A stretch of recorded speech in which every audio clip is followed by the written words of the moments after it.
School committee meeting. I'm going to just do a roll call vote of the school committee.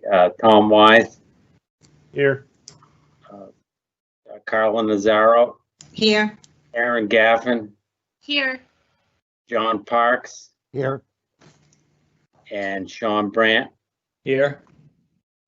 And with us from the central office are Dr. Doherty, Gail Dowd, Chris Kelly, and Dr. Jennifer Stiles. And Jennifer Allard. I believe I got everybody correct. Okay, so for tonight we'll start with right off the bat, which is, it's a nice evening, but bittersweet as well. Our staff recognition for retirements. So after we do that, we'll have our public input, which is how we've done. It's listed first on the agenda, but obviously it's ongoing. You just send email to DG, D as in David, G as in Gary, school committee at reading.k12.ma.us, and we'll respond to those at the end of the meeting. Then we'll have our consent agenda. There's a couple of items on that. And we'll have reports, and then under new business, we'll have a discussion and vote on the community action for social justice event to be held this weekend, Saturday the 13th. Following that, we will have also a discussion and a vote on a COVID-19 resolution that was prepared by the Massachusetts Association of School Committees. After that, we'll have our update on capital, and then a continued discussion on the on the social media policy. It's our second reading of that, and then I'll update everybody on a few things on the calendar. So having said that, Dr. Doherty, I can turn this over to you for the staff recognition. Thank you, Chuck. So I'll just speak briefly, and then I'm going to turn it over to our Human Resources Administrator, Jen Allard. I want to thank Jen for all of the work that she did in putting this together, along with the principals and other administrators. You'll see, since we're doing this virtually, you're going to see a video presentation for most of the recipients tonight. And as Jen will probably tell you, this is one of the highlights, I think, each year for a school committee, is to recognize those staff that have reached significant milestones in their careers, whether it be getting professional teacher status or reaching a certain number of years in the school district of service, or retiring. And we have several of those that we're honoring tonight as well. So I'm going to turn it over now to Jen Allard, and she is going to continue the presentation. Thank you. Thank you, Jen. Thank you, guys. Thank you, John, for that intro. I hope everyone can hear me clearly. As John said, this is one of our favorite nights of the year. Typically it looks very different. Typically, we're all gathering together as a group in one room celebrating. But though we can't do that this year, we did not want by any means to have this moment pass us by. So we try to get creative and find another way to make sure that we took the time to honor our staff for these very important milestones that they reached this year.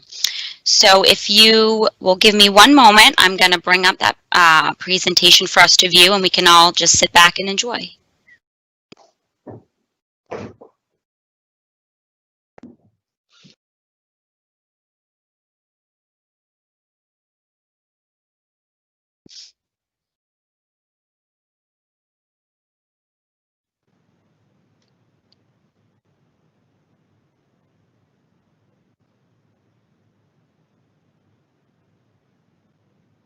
Okay, so we should be seeing now the beginning of the presentation, and we can let it roll. And like I said, everyone can sit back and enjoy.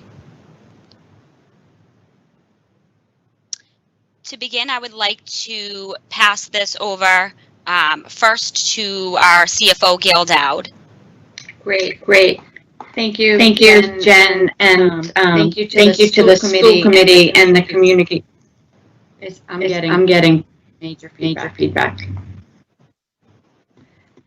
I wanted to to take this this opportunity to recognize one of our own central office staff office who retired this year. It's actually with mixed emotions that I'm that I'm honored to acknowledge Paula Santarpio's retirement. Paula Paula joined the Reading Reading Public Schools in 1999 as part of the as food part of the food services services department before ultimately joining the central office team as our accounting assistant. Paula was a true jack of all trades within central office. She was our accounts payable and and accounts receivable accountant, accountant, but also assisted in every task she was asked to help out with. She was Always always willing to step up and help out in any capacity, and was a and true was a member true member of the team and a very important part of our central office family. She always She had always had a smile for everyone who came into central office, whether it be staff, parents, general members of the public, or even members of committee when they would come in. She was the go-to person for building secretaries and pretty much all of us at central office on addressing issues with Eunice, as well as being a great liaison for us with the people over at Town Hall and the accounting office. Paula was a true asset to the team. Definitely always made sure to make everybody feel welcome throughout the day. She was always the one to remind us to stop and celebrate. And one of her shining moments was she always made sure that everyone within central office had their favorite dessert on birthdays and every other celebration. Paula actually retired in October to spend time with her husband during an illness, and is now spending time with children and her new granddaughter that were in fall as well. Well, we will miss her dearly. We wish her all the best retirement, and we're continuing to see family photos, and hopefully she will still send us some cakes that her and her mom continue to make. Best of luck, Paula. Thank you for that, Gail. Thank you, Gail.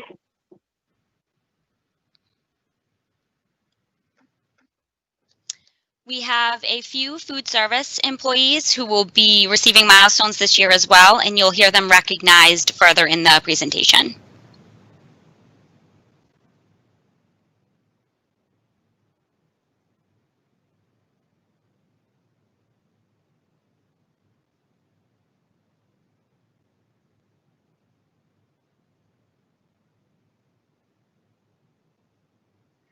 Good evening, everybody. This is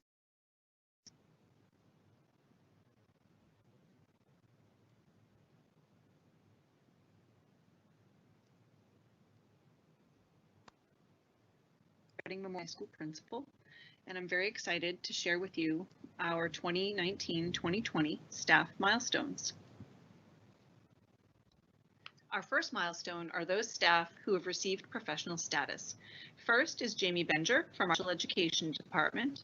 Second is Gregory Kate from our Math Department. And next is Sharon Drew from our Counseling Department. Our final two staff members receiving professional status this year are Alexander Panchek from our Science Department and Catherine Tagliatella from our Special Ed Department. We have a few staff members celebrating their 10-year anniversary as a Reading Rocket. First is Giulio Benaghi from our World Language Department. Second is Elizabeth Dalby from our Science Department. Continuing with the 10-year anniversary is Kent Hatton from our Science Department and Leah Richardson from our English Department. Our final 10-year anniversary milestone is Paul Collins with Food Service. we have two staff members celebrating their 20th anniversary as a Reading Rocket, Mary Ellen Kerwin, one of our school nurses, and Nancy Najmi from our science department. We have several staff who are retiring at the end of this school year. The first is Mr. Julio Benaghi. Mr. Benaghi has dedicated himself to teaching Spanish for 38 years and has spent the last decade here at RMHS. He's beloved for his sense of humor and creative classroom activities. He is a passionate teacher who has devoted his career to providing opportunities for students to learn, both in the classroom and beyond. Mr. Benaghi counts among his friends thousands of former students, teachers he has mentored, student teachers he has supervised, and colleagues in the foreign language teaching community. His dedication to Spanish and foreign language teaching can't be surpassed. He has impacted the lives of his students with his high expectations in the classroom and in sharing his love of travel. He has led numerous student trips, most recently to Italy with Reading students. He's funny, generous, and above all dedicated to his students. He is looking forward to spending his retirement traveling the world and spending time with family and friends. Our second retiree is Mrs. Mary Ellen Kerwin. Mrs. Kerwin will be retiring after 20 years as a school nurse for Reading Public Schools. Mrs. Kerwin is a native of Michigan and has undergraduate degrees in education and nursing, a master's degree in education, and is a nationally certified school nurse. She began her school nurse career working at the Killam Elementary School, where she worked for 9 years before coming to Reading Memorial High School for the past 11 years. Mrs. Kerwin brings her kind and thoughtful demeanor to every interaction with students and staff. She has been a calm and caring presence in the health office. In her words, "It is a joy taking care of the needs of our students, staff, and families." Mrs. Kerwin will be missed at RMHS, but is looking forward to spending more time with her family and enjoying the outdoors in Maine. Our third retiree is Mrs. Nancy Najmi. Mrs. Najmi is a warm, compassionate, funny person and a creative, enthusiastic, caring teacher. Trained as an engineer, she seizes opportunities to make real-world applications to physics concepts her students are learning in class. During her 20-year tenure at RMHS, Mrs. Najmi has taught physics, environmental issues, and meteorology to countless numbers of students, but perhaps the most important lessons that she has taught both her colleagues and students is to enjoy life with family, friends, and pets. Keep things in perspective, laugh often, and don't take yourself too seriously. Mrs. Najmi, we wish you a long, healthy, happy retirement. Our next retiree is Mrs. Janet Klein. Mrs. Klein is a teacher of long standing in the Reading Public Schools. She began teaching French at Coolidge Middle School and spent most of her teaching career there. But a few years ago, we were lucky enough to learn that Mrs. Klein was in search of a part-time French teaching position just when we needed a part-time French teacher. Mrs. Klein is a very skilled teacher whose students appreciate, respect, and admire her. Both at Coolidge and at RMHS, she inspired her students to try to take the National French exam to see how they compared to students across the country, and many won awards. She traveled with middle school student groups on numerous trips to Quebec and has been very much looking forward to taking this year's group of RMH students on the French exchange trip to Rouen and Paris. Unfortunately, due to the coronavirus pandemic, the trip could not take place this April as planned. But we wish Mrs. Klein a warm bon voyage as she retires and moves on to new adventures. We will miss her very much. Our next retiree is Dr. Jeff Ryan. It is difficult for us here at RMHS to find the words to describe this unique and excellent teacher who has dedicated the past 30 years to teaching and the last 23 years here at RMHS. Dr. Jeff Ryan has masterfully taught a variety of courses and has been our sole AP European History instructor for the last decade. A reader like no other, Dr. Ryan is constantly improving his craft. So many students have benefited from his expansive knowledge. Appropriately, he has received his share of well-deserved accolades. Not only was Dr. Ryan named Massachusetts Teacher of the Year for 2003, but also was accepted in the 2004 United States Eurasia Award for Excellence in Teaching program. This leads us to his incredible and diverse travel experiences that students have enjoyed under his leadership for so many years. Students have been able to participate in life-changing ventures around the world, particularly to Europe. Dr. Ryan has consistently supported students by being advisor to countless clubs and activities, including the Young Democrats and Amnesty International. Witty, kind, scholarly, and dedicated, Dr. Jeff Ryan is truly one of a kind and will be sorely missed here at RMHS. Our next retiree is Miss Elena Napoli. Ms. Napoli has been a friendly face to RMHS for 22 years. She started her rocket career as secretary to assistant principals to Cheryl O'Brien, Gary Hart, Mike Scarpito, Patricia Puglisi, and Mike McSweeney, concluding her career as the secretary to the guidance office. She is kind, generous, and caring. She really enjoys helping students, which is why she is so approachable. You might say she gets kids without letting the kids get to her. Students see Elena as one of them, someone who understands and empathizes with what it's like to be an adolescent, trying to cope with the stress of school, home life, and social networking without being critical or judgmental. Elena is always there for you. Everyone has their own special Elena story that will quickly produce a laugh or a smile. When school resumes and the headaches begin to surface, as they surely will, remember your favorite Elena story or expression and know that somehow she is still there for you. Happy retirement, Elena.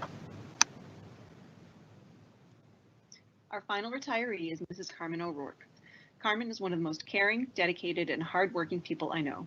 She is the face of the main office, always there in the morning with a smile and her beloved Dunkin' Donuts coffee. I'm truly grateful for all the guidance and support she gave to me in my transition to RMHS as principal. Carmen, I could not have done it without you. She's looking forward to retirement and traveling once we're able to travel again and spending time with her children and grandchildren. Carmen, you will be missed. Congratulations to our 10-year milestone honorees, our 20-year milestone honorees, and our retirees. Thanks, everybody, and have a wonderful evening. Thank you, Kate.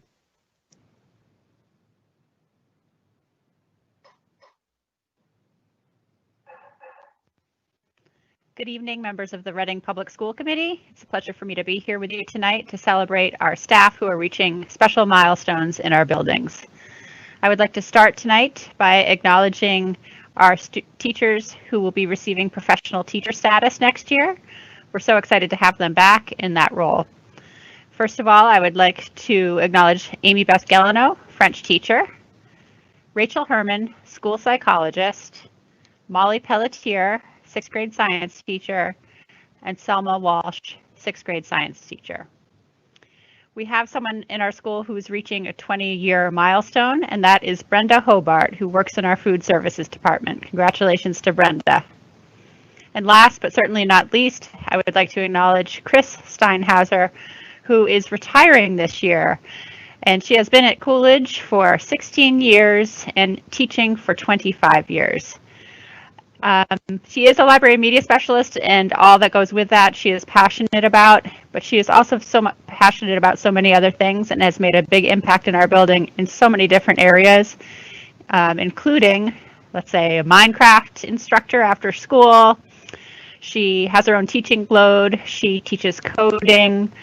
She sings on our morning announcements when she's organizing the book fair, and most of all, she's a phenomenal collaborator with the other teachers in our building and is always looking to support our teachers in all that they are doing. So she has big shoes to fill. We're going to miss her tremendously, and please join me in wishing her all the best. Thanks again for having us here tonight.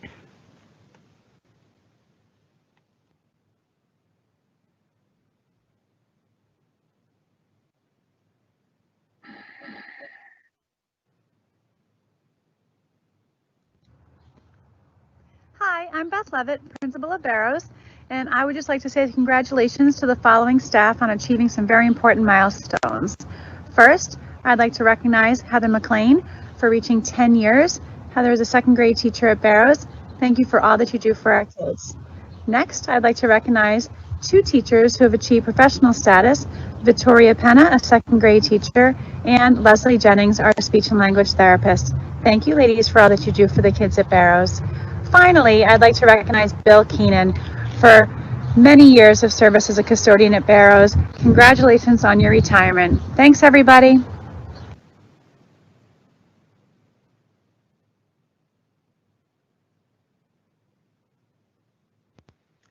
Hi, I'm Julia Hendricks, the principal at Birch Meadow Elementary School. I extend congratulations to Leanna Gagnon, who has achieved the milestone of 20 years of service in the Reading Public Schools. Ms. Gagnon is known as the second grade teacher with the singing and dancing classroom, who also teaches her children some Spanish along the way.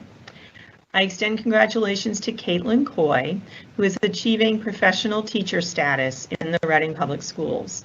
Ms. Coy has been a 5th grade teacher at Birch Meadow for 3 years, and during that time has shown exceptional commitment to both the academic and the social and emotional growth of her children.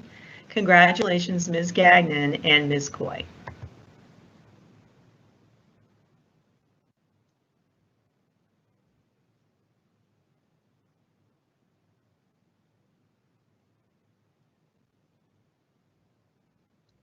Good evening. I'm Lisa Maria Polito, proud principal of Joshua Eaton Elementary. Thank you for having us this evening for this virtual staff milestone ceremony. I'd like to begin tonight by congratulating John Falkenstrom on his retirement from the Reading Public Schools and Joshua Eaton. John retired back in September 2019 as an integral member of our custodial staff. Best wishes to John and his family, and congratulations on your retirement. I'd also like to extend a congratulations to our 20-year milestone recipients, Kathleen and Jemmy, grade 1 teacher, and Kerry Mullen, special educator.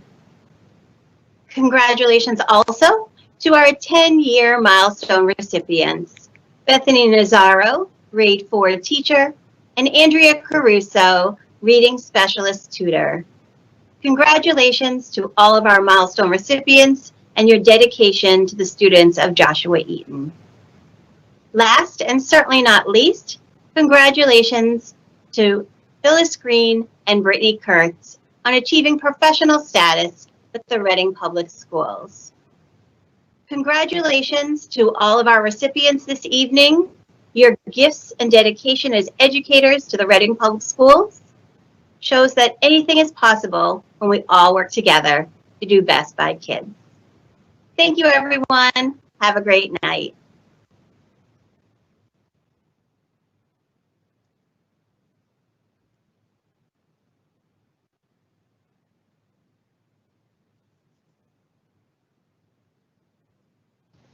On behalf of the Killam School, I would like to offer my heartfelt congratulations to Carissa Encarnacio, Mary Gotzel, Amy Hussey, and Helen Palmieri for achieving 20 years of service in the Reading Public Schools.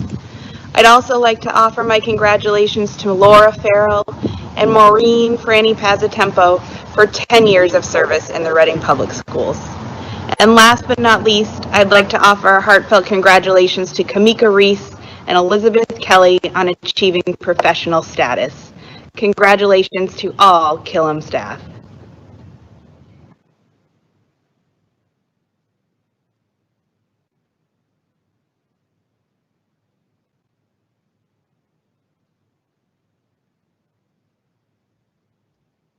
Hello, I'm Ricky Shankman. I'm the principal at Parker, and I'd like to thank you for this opportunity to recognize our teachers and their accomplishments. First of all, I have 2 staff members who are receiving professional status this year. Kate Schmolsky, who's our school nurse, also referred to as Nurse Kate, and Rachel Weeks, who's a 6th grade math teacher for us and has also taught in the capacity of 6th, 7th, and 8th grade small group math. So congratulations to both of you, Kate and Rachel. I'd also like to congratulate several teachers on their 10 years of service here at Parker. I have Ariana Musselman, who's an 8th grade bridge teacher, Andrew Spinelli, who's a 7th grade English teacher, Grace Terrio, who's our 8th grade special education teacher, and Christopher Toomey, who teaches 7th grade social studies. Congratulations to all of you on 10 years of service to our Parker students and families. Last but not least, I'd like to recognize Vonda Gothier as she retires this year. She has served our students and families with a heart of gold and an extraordinary work ethic for 25 years.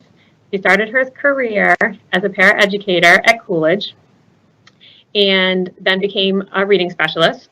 And then for some time, she was both between Coolidge and Parker, but then spent about 12 years at Parker.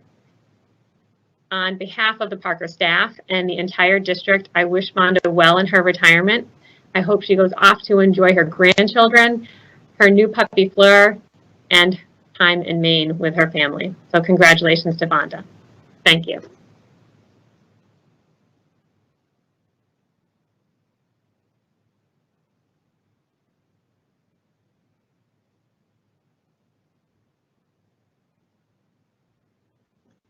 Hello, I'm Joanne King, principal of Wood End Elementary School. On behalf of our school community, I'd like to offer congratulations to the following for achieving 20 years of service in the Reading Public Schools. Lisa Finnegan, our fabulous office administrator and my right hand, and Sarah Balicki, a talented kindergarten teacher. I'd also like to offer my congratulations for celebrating 10 years of service to Lisa Norcross, an amazing library media specialist. And sincere congratulations for achieving professional teaching status this year to Lori Abelson, an outstanding literacy specialist, and Jessica Hester, a dedicated assistant principal and grade 3 teacher. And finally, I'd like to offer my congratulations on behalf of the entire Wood End community to Lisa Sulia on her retirement. Lisa has been our school nurse for the past 15 years, and we will miss her dearly as a talented and extremely knowledgeable healthcare professional. But most importantly, as a friend and a colleague. Best of luck, Lisa. We're really going to miss you. Thank you on behalf of Wood End.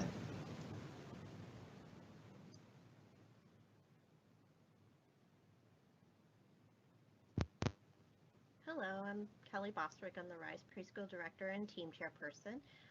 I would like to congratulate Anne Marie McGrath for achieving professional status. Way to go, Anne Marie. And we are so fortunate to have her a part of our RISE team.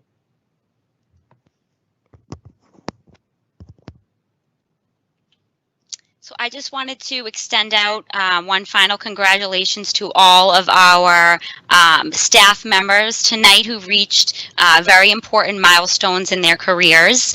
We did send out an attendee link to all of those who are being honored tonight. So those who were able to be with us tonight, again, congratulations to you. I would like to thank one more time our principals and other administrators for the work that they did to help us honor them in a way that still feels just as good as we would, if we were still in brick and mortar. I wanted to give a special thanks to Lisa Marie Ippolito and Ricky Shanklin, who did help me out a little in the starting off of this presentation and organizing that. So thank you to them. And then would like to give another big thank you to Andy Strutt, who has helped me countless times throughout this process to make sure that we could try and bring this to everyone tonight in the best way possible. So thank you again to everyone who took the time to be a part of this, and congratulations again to everyone who we were able to honor tonight. Thank you, Jen. I'd also like to just thank the presenters and the directors, principals. Just did a really nice job, and also congratulate the staff that reached milestones, and just wish best wishes to the retirees. And just one other thing I'd like to say to Jen, I continue to be amazed. We look at what the students or the class of 2020 are doing to deal with the crisis we're in, and just all the creative thinking and good things, and trying to do good by staff. And thanks for putting this together. It was really well done, and yeah, I know it means a lot to the people that were recognized. So thanks for working in difficult times to do good things for people. Thank you, Chuck. Yeah, it was my pleasure. Thank you. So now we're on to the consent agenda. Do I have a motion? Motion to approve the consent agenda. Is there a second? Second.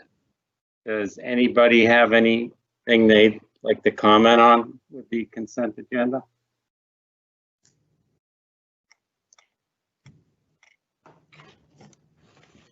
Okay, seeing none, we'll have a roll call vote. Erin?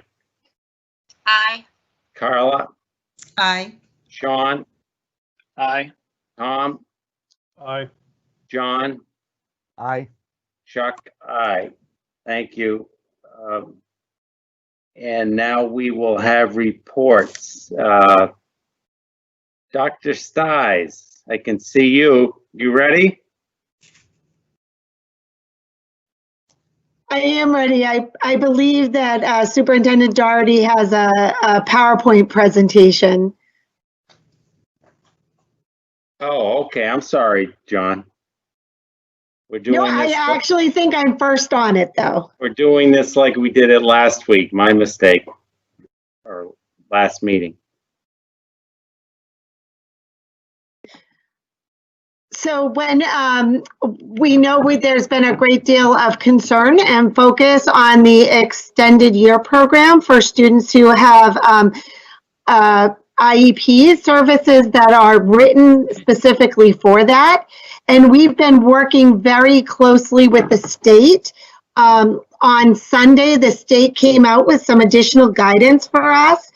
And we did have a meeting with them on Tuesday. They are suggesting that districts should start remotely and then plan for what they are calling the high priority students to come in on a small group or individual basis as the district is ready. And one of the distinctions we want to make in Reading is that all of the students are high priority, and we know everyone wants their children to get the best services, and that's what we want as well. So we're really going to focus our first group of students on the students that have not been able to access their services remotely, and we're going to start to target them to come into the summer programming first and then move from there. And as I've said to you on many different occasions, Reading has the most amazing group of staff that is working together. Allison Wright, who is the special education assistant administrator, has done an amazing job of working with the staff to put plans in place. And we've been working very closely with Nurse Mary and Joe Huggins and Gail to make sure that the buildings are set up, that we have the right PPE and cleaning equipment. So our next steps really are going to be to make sure we have everything that the students need to be successful and plan a transition in person to summer school for those students who are able to access it, starting with our students with the highest needs in terms of those who have not been able to access remote education. And additionally, we are waiting for additional guidance from the state, which should be provided to us before July 6th with some additional requirements about training the staff and exactly what PPE the staff and students are going to need. So some of the other things we're thinking about is how do we bring students in and have them not be scared of the staff that may be wearing a mask or a gown to work with them. So that's all part of our planning, and we will be reaching out to families very soon. Thank you. Gail, Yes, hopefully the echo is gone. Yes, So it is. I do have a few updates for you this evening. So hopefully I will be able to get through the 4 items relatively shortly. The first item that I have been asked to give a brief update on is the upcoming town meeting. We have been working very closely with the town as they prepare for the upcoming, mostly virtual town meeting. We've had members of our facilities department, our IT department, so I also am going to give a shout out to Andy because I don't know how many hats he's wearing and balls he's juggling in the air, because not only did he help prepare the great presentation we just saw, he's also been instrumental in helping to set up town meeting. Myself and Dr. Doherty have also been participating to help out in participating in mock meetings. So we have been asked to just give a quick update to try to reach as many folks as possible. This year's town meeting will be held remotely via Zoom webinar on Monday, June 15th. The general public can observe the meeting by tuning into RCTV. If a non-member wants to comment on a particular motion, an email specifying the article number together with the text of the comment should be sent to townmeeting@ci.reading.ma.us. Town meeting will run remotely this year, as I just mentioned. It's slated to begin at 7:30 on Monday. They are asking all members to log in by 7. They have multiple people that are going to be at a few different locations to assist folks if they do have any technical issues. Information was sent out on training, and they have been having different dates. I do know that also this week they had the precinct meetings, which were all done via Zoom, and that was also to help folks get used to the Zoom platform. There is also a test town meeting this Saturday at noon. All members are encouraged and urged to attend. Registration information is going to be sent out via email on Friday. And then if people are having difficulty, they can contact the town clerk. We did also want to let folks know, because I know I think it came up at some of the precinct meetings, that town meeting members will not have their videos on and will only be able to speak when the moderator calls on them. So it will be run like a typical town meeting. I know several of our school committee members are also town meeting members, so I'm not sure if you had the fun of participating in the precinct meetings, but we also have, for those who are not able to attend remotely, we are utilizing the PAC, so we have been spending a lot of time making sure the PAC is set up as well. So definitely takes a village these days to run a lot of these meetings. The second item I just wanted to give a very quick update on, as I know I anticipate we'll start getting questions, and we have received a few, and it's in regards to the use of school fields. As the state moves into phase 2, the first part of phase 2 of reopening, we are reviewing all of the guidelines that have come out for all of the various phases. There are multiple phases for phase 2 before we go into phase 3 and ultimately phase 4. And what we're doing is looking at it to determine the safest way to reopen Turf 1 and Turf 2.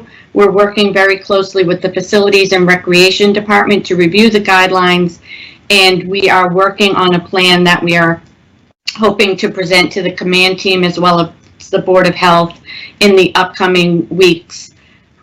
We will keep the school committee and the community apprised. Again, what we're really doing is looking at all of the various phases and what is the safest way possible to open the various fields. As of now, both of the fields do remain closed, but we are working on a plan to be able to reopen them in the upcoming weeks.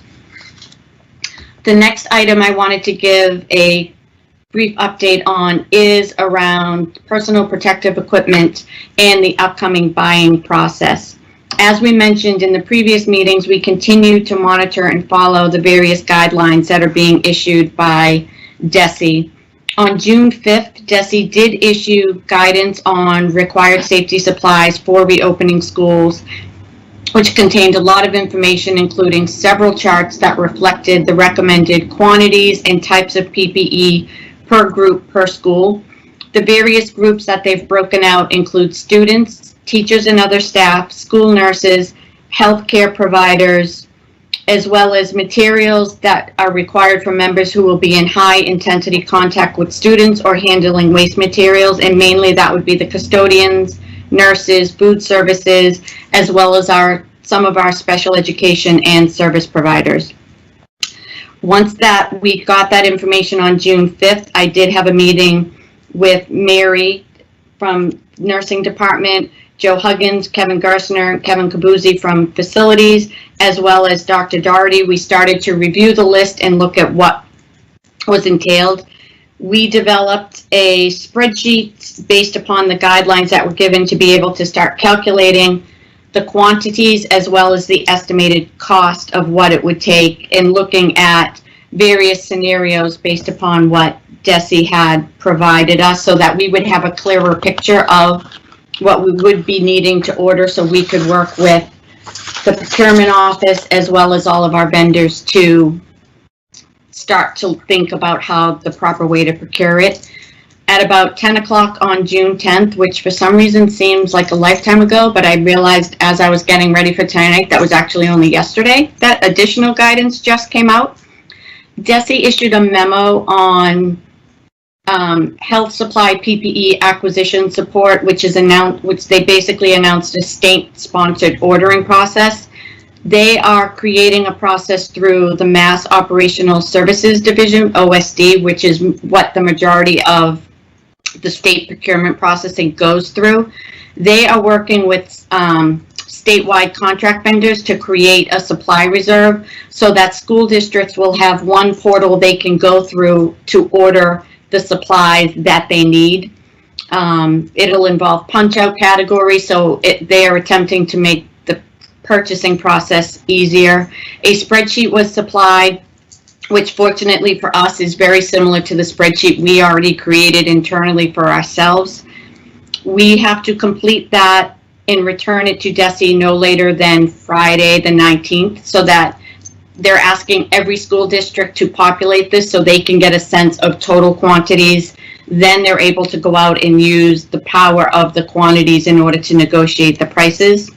There is a Zoom call on Monday with DESI and OSD to review the purchasing program, and we will be participating in that as well. We will continue to keep the committee updated as we go through this process. I have been meeting, as Dr. Stiles mentioned, I've met with her, Mary, and Allison Wright multiple times to look at the requirements for ESY. We're also working very closely with Joe Huggins and his team in facilities to look at what PPE we already have on site that we will be able to utilize for the ESY program, and then basically backfill what we're using with the orders we're putting in. So it definitely is a very collaborative process that we are going through. I know in the guidance that did come out from DESI, they referenced the ESSR grant that is available to the school districts.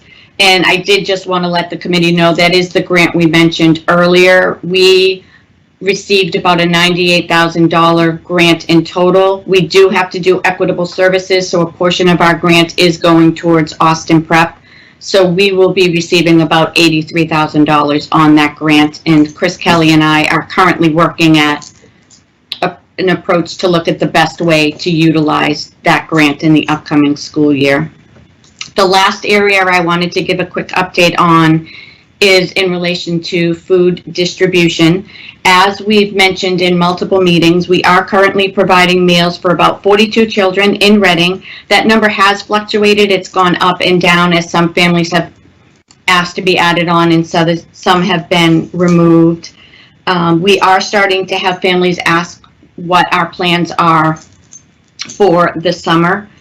We currently are still working on that. On June 10th, again, just yesterday, we did get an announcement from the Department of Education that the USDA has released a nationwide waiver that will allow schools to continue to provide meals at no charge to all children and teens at non-eligible schools and communities where less than 50% of participants are eligible for free or reduced, and that is the area that we're in. We do require special approval to be able to do this.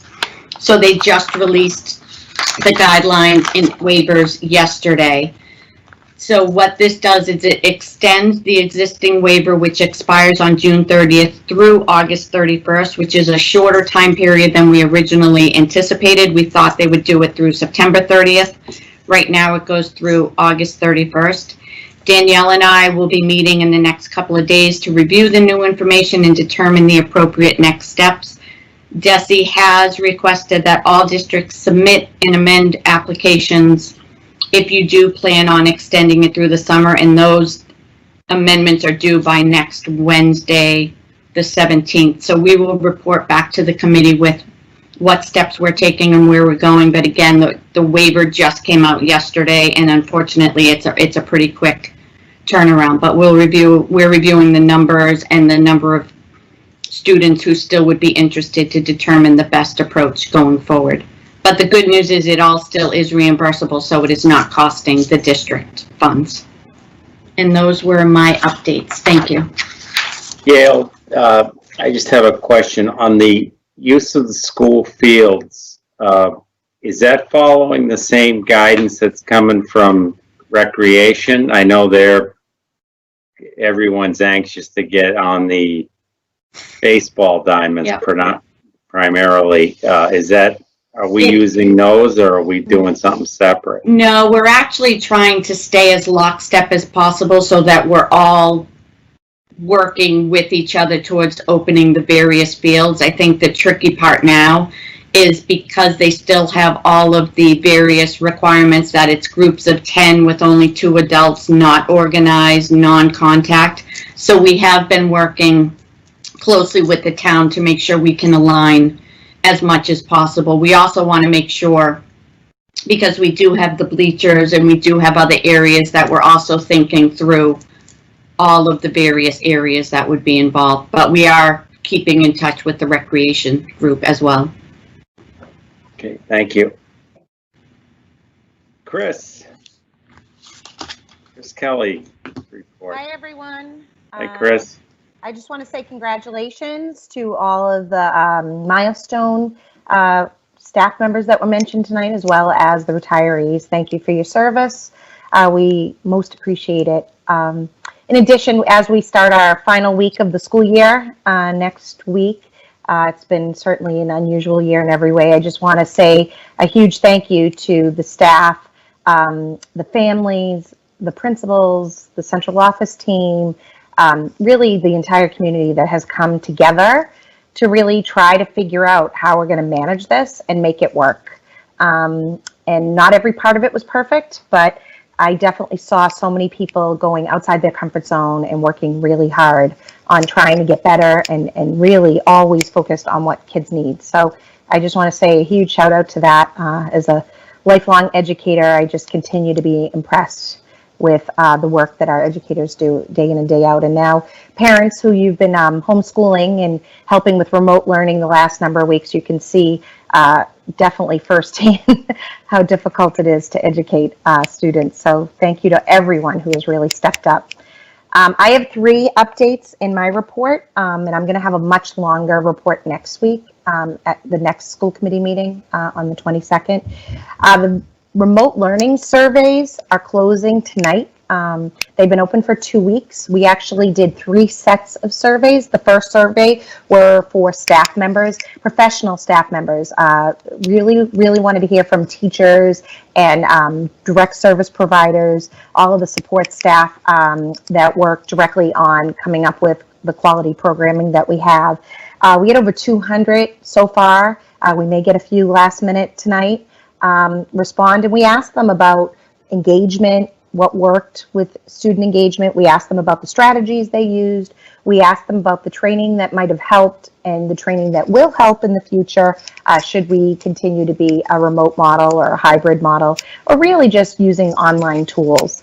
In addition, we sent a survey to parents. Most of them were open-ended questions, so we're definitely culling through the information. Right now, we have 1,100 that have responded, over 1,100. So tremendous interest in the community to get their voices heard. We asked about the successes of remote learning, and there were many. And we also asked about the challenges, and there were many. We also asked them about how challenging the students found the work, both in the amount and what it was. And then we asked the open-ended question about what training might support your efforts. Again, if we were to continue in a hybrid model or a remote learning environment. Some of the best answers that I've looked at so far from the students. We've had over 1,100 students, grades 4 to 12. The middle schools get the award. We had over 50% of our 1,100 students were from Parker and Coolidge. Yay. Middle schoolers, they really wanted to have their voices heard. And so far their surveys, we're asking them about challenges, what could be better, share something exciting. And one of the things that I saw over and over again was a lot of emphasis on making sure that we have time for them to connect with other students as well. And I think that really speaks to what we are concerned about through this time of closure. It's very isolating for all of us, and we need to pay attention to that, and we will. We're going to continue to cull through these surveys. So if you haven't filled them out and you're watching from home, please do so. They're on the website, so you can take a look at that. And they will be closed tonight at midnight or first thing in the morning if I don't get to it by midnight. But thank you to everyone who responded. We're really using this information as we start to figure out what our plans are going to be for next year. And I know Dr. Doherty will talk briefly a little bit about some of that work. In addition, I will be providing a curriculum update at our next school committee meeting. And really, when I do these updates with the members of my learning and teaching team, which are Heather Leonard, our pre-K to 8 STEM coordinator, and Allison Stryker, our pre-K to 8 humanities, which is ELA and history coordinator. We're going to be talking about what happened prior to March 13th, as well as some of the work that we've been investing our time in since March 13th, because it really is very different. Some of the projects that are ongoing from the learning and teaching time, and really some of the projects that may be working on continuously through the summer and as we plan for next year and into the early fall. So we will be spending more time with that. And what other decisions that need to be made still. So we will have a presentation short, but really an update on what's going on there. The third thing I want to talk about is Reading Public Schools' commitment to our work on equity and really making time and space to make that a priority. Last year at our Spring Professional Development Day, we had the fabulous Dina Simmons, and if you're watching at home, Google her. Her TED Talk is amazing. Dina Simmons just wrote a blog entry last week that said that equity work has to be the very lens in which we make every decision in schools. And I really believe that I see that in so many ways. We're really, really trying to work on being better at that. One of the principals wrote a quote that I'm going to quote, and I'm not going to say who it is, but I think any of them would have said this. When asked by parents, how do I have these conversations about bias and privilege? She answers, you just begin. And I think that is really the conversation that we're having in the Reading Public Schools, is we have to begin to really have these conversations about privilege, about biases that we all have, and how does that affect what we do and how we do it. And we're really making a commitment in Reading Public Schools to continue that work. Towards that end, Dr. Doherty has put together a brainstorming team, and we just had our first meeting the other day with, I know, Jen Allard, myself, several of the principals, and Grant Hightower. And really, our first step is really brainstorming. And we're looking at what are our equity resources, what PD components do we want to look into, and then how do we create goals and prioritize these goals both at the district and at the school-based level. I can tell you, having popped into so many staff meetings, the virtual staff meetings that we have, every one of our schools is having this conversation about race and equity, and really trying to really start and continue the conversation depending on where people are, and really creating a safe space in which to do that. So I applaud them for that. I just really think that this is a huge priority. It has been in my career and certainly in my life. And it continues to be something that we continue to really prioritize here in the Reading Public Schools. So we want families to get involved. We'll definitely be having more information around that and more training and more conversations. So I really appreciate everyone's commitment. I've just seen tremendous, tremendous support with that. And yet we still have a lot of work to do. So I look forward to hopefully socially distancing and being safe at the rally this weekend, and hearing some of our staff members and our students speak about that, and really call attention about equity and about social justice, but also recognizing that we're pretty lucky here in Reading that we have really good people that want to do the work. with our community support as well as our students and of course our fabulous teachers. So thanks again. I wish everyone the best in the next last week of virtual learning in our remote learning environment, and we'll continue to do the good work. Thanks. Thank you, Chris. Good job. Dr. Doherty? Thank you, Chuck. This time of year is always a special time of year for all of our schools. And I do want to applaud the creative work that our principals have done this year to try to make their move-up ceremonies and promotion ceremonies and other awards events very special. I know that right now there's a lot of those different activities going on. And I know that over the last couple of weeks, our staff have said goodbye to students as they come to pick up their belongings and off for the summer. So in spite of the fact that we have not been brick and mortar for several weeks now, our staff and our principals have done an amazing job making the end of the year as normal as possible. And to that end, we're going to do our best to have a proper send-off for our high school seniors, and there's been a lot of activities already for our senior class. I know that this weekend we had the Night to Remember at Jordan's Furniture, and I do want to thank Jordan's Furniture. Has been an amazing partner for a couple of our events, the parade and the Night to Remember event, and allowing us to use their parking lot area for those activities. So thank you to Jordan's Furniture for giving us that space. But we are right now going to have a physical graduation, live graduation on July 26th. It will be held outside, we're hoping. If it's inclement weather, it will be on August 2nd. It will be at night. And right now, I know Mrs. Boynton is working out the details of the plan. The high school graduation plan does have to be approved by the local Board of Health. So at some point in the near future, we will be getting Board of Health approval for our high school graduation. And I already mentioned about the end of the year activities and all of the efforts that our schools have put into that. I do want to spend some time talking about the letter that I sent out to families last week about the fall. And I think you heard loud and clear from Dr. Stice and Mrs. Dowd that we are getting information constantly over from DESE. In the last week, we have received 4 major bulletins, and they seem to be coming out at 9 or 10 o'clock at night on a variety of different activities, ranging from the type of PPE that we are supposed to buy, all the way to the type of what does ESY look like or will look like.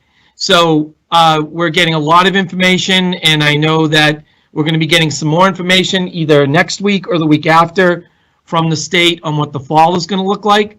But I want to share with you some things that we've been told so far. We have been waiting for state recommendations. We have been told by the commissioner, and we do have another meeting with the commissioner tomorrow, that the plan that is going to be given to us is going to be 85% prescriptive. There is currently a 54-member task force, which contains stakeholders from all different groups, including superintendents, transportation, food service, state officials. So there's in business, the business sector. So there's a lot of things going on right now with this task force in terms of what the fall is going to look like. And certainly they are using Department of Public Health standards and recommendations as we roll this out. I know there's been a lot in the media lately about what that could look like. It seems like right now it is a strong possibility it will be a hybrid model to start the school year. And just so you know, what a hybrid model is, essentially, is that you have half the students in the school at one time to promote effective social distancing with the students and staff. And what is that looks like in a typical size classroom in Reading, and a typical size classroom in Reading is about 850 to 900 square feet, is you're talking about 10 to 12 students with a teacher, depending on the grade of the students, but that's pretty much what we're talking about. So essentially, it would be cutting most of our class sizes in half. So what that looks like is that half of the students would be in school and half of the students would be doing some sort of remote learning. Again, that is what the possibility is right now as of this date. Now, what this could look like if we were going to go with a hybrid model, and here are some of the popular thoughts that have been sent out through both the state and what other states and countries have been looking at, is an alternating day model, which could mean a Monday, Wednesday, or a Tuesday, Thursday, and then Friday would be all remote for all students. So half your students would come in Monday, Wednesday, half your students would come in Tuesday, Thursday. Another model, which is done at the vocational level, where you have a week of academics and a week of vocational skills, is alternating weeks. So you would do a week in person and a week remote. That's another model that is being floated around. Another model that's being looked at is to have your younger students, your earlier grades, your younger students, to be assigned to the 5 elementary schools and the 2 middle schools. And then your grades 6 through 12 would be remote. You could also look at that a little bit differently, where you have your transition years included as well. Your most fragile students, high need students, would also be coming to school full-time as part of that model.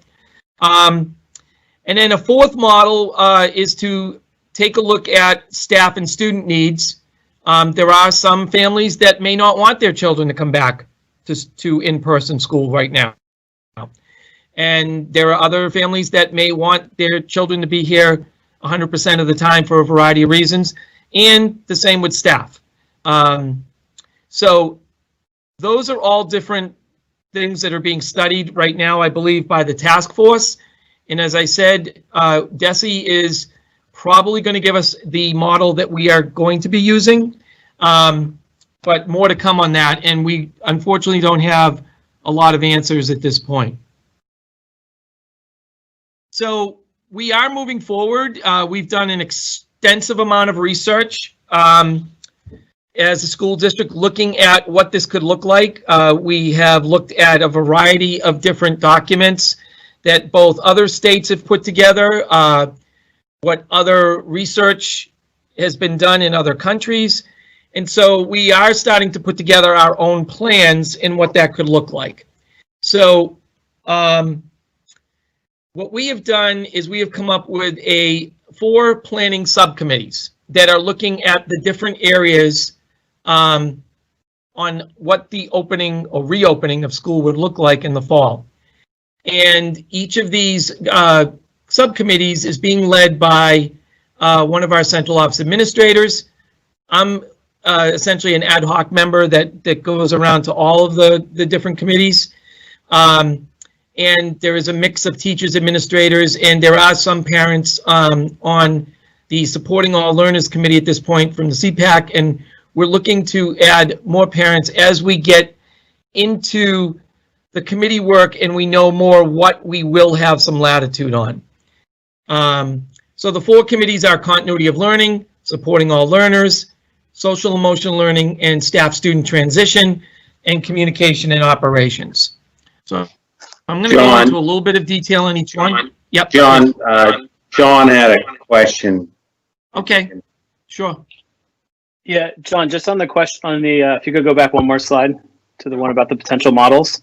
Yes. I'm just curious whether the Association of School Superintendents or any of the regional groups that you're a part of, are those groups, reaching any kind of consensus or advocating on behalf of, some of these models or others, or what are you seeing sort of the, where are you seeing the consensus going from professional educators, I guess is the question.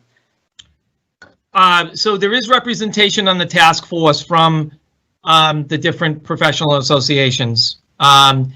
Honestly, we're in a holding pattern because we don't know what model the department is going to recommend. There are pros and cons to each of these models. The one that, from my perspective, and I absolutely have no say in this matter, just so you know, but from my perspective, the one that would make the most sense is to try to gauge the family and staff needs and to work a hybrid model based on those needs. But that would take a lot of creative scheduling to make that happen, which we're not afraid of doing if that's the approach, because that's the one that probably has the greatest chance of success with family situations and staff situations. But right now, we're discussing them all, but no one has come out with any position paper or anything like that. Okay, thank you. John Parks had a question. John, as we're looking at this, are we looking towards any reductions in paras across the board? Or is that something that's being assessed right now? So once we know what model is we're going to be using, then we'll assess our staff needs. We did get some extensions in our MOAs to allow us to look at July. We're hoping that we'll have some answers next week or the week after, which will allow us to take a look at our staffing patterns to see what we can do to make sure we have the proper amount of staffing for the model that we need. Thank you. And Aaron have a question? Hi, sorry. So just so I can understand the path we're going on. So once this working group releases the plan, is there any chance of that changing, given that it's only June and we know that a tremendous amount can change between now and September? Have they given any indication of, once they give you a plan, how long they think that model should last? No. You know about that as much as I know right now. Okay. But they're going to tell you something in June, and that's what you have to plan for September, even if things get better between now and September? That's the latest information that we have, Erin. Now, I mean, we can look into the crystal ball, and with the 4 documents that we've been given so far, particularly with the ESY, it does give us a look at what it could look like, but that's in July, ESY, so, it's anyone's guess. Okay. Yeah, I mean, Aaron makes a good point. I mean, they're planning something in June for, I mean, you listen to guys like Dr. Fauci, he says kids should go back to school. So they've already made the decision that they're not going back, and that's just going to be how it is. And they're making it in June. I guess that's something for our. Well, I think, Chuck, part of the challenge is if we need lead time. We can't just turn a switch in late August for a different model. So we need lead time so we can plan and be as flexible as possible. So we actually wanted this information earlier than now, because it's really going to create a problem for our building principals to create schedules for a hybrid model.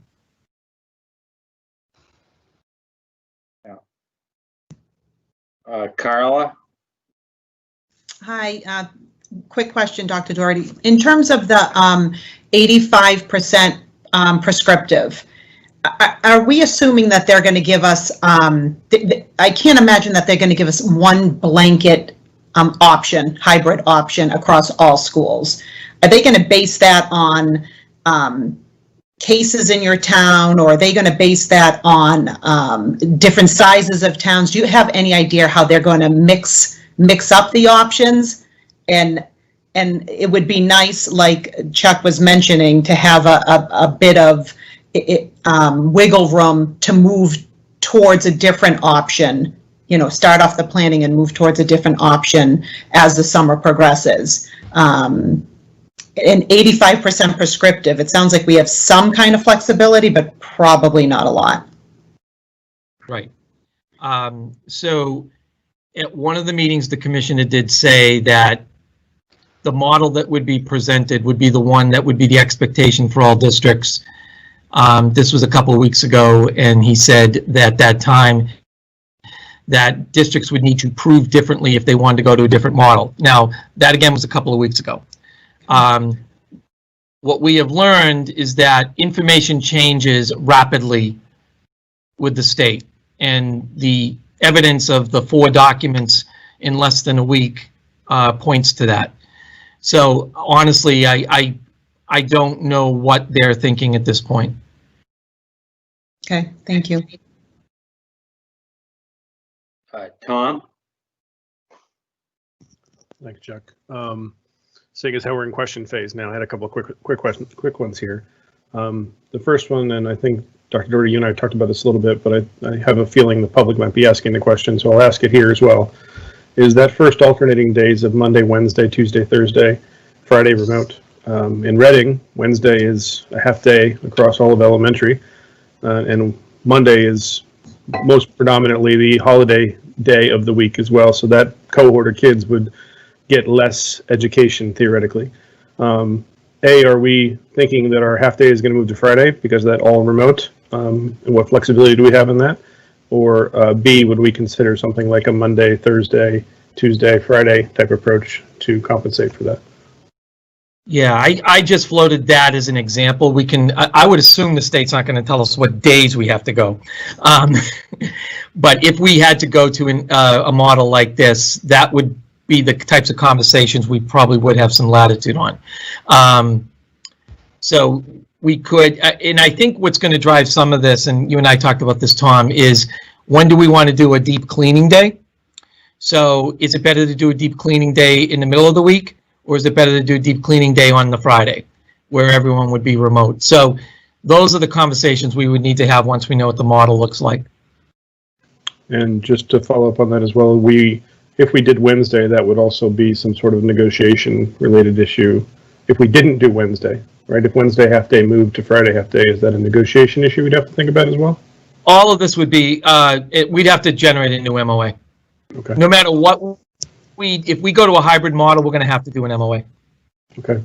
The last one I have, Chuck, sorry about that, is I'm hearing from Aaron, I'm hearing from Carla, I'm hearing from Chuck as well, that we have some doubt, I guess, in our minds that June is the be-all and end-all, right? So is it possible, and I know that there's a lot already on the staff, so, provide the feedback as necessary, but is it possible that we provide planning for one of these hybrid options with the possibility that come August 15th, they say, yeah, you're good to go full, in which case we would be prepared to go full on September 2nd as our start date.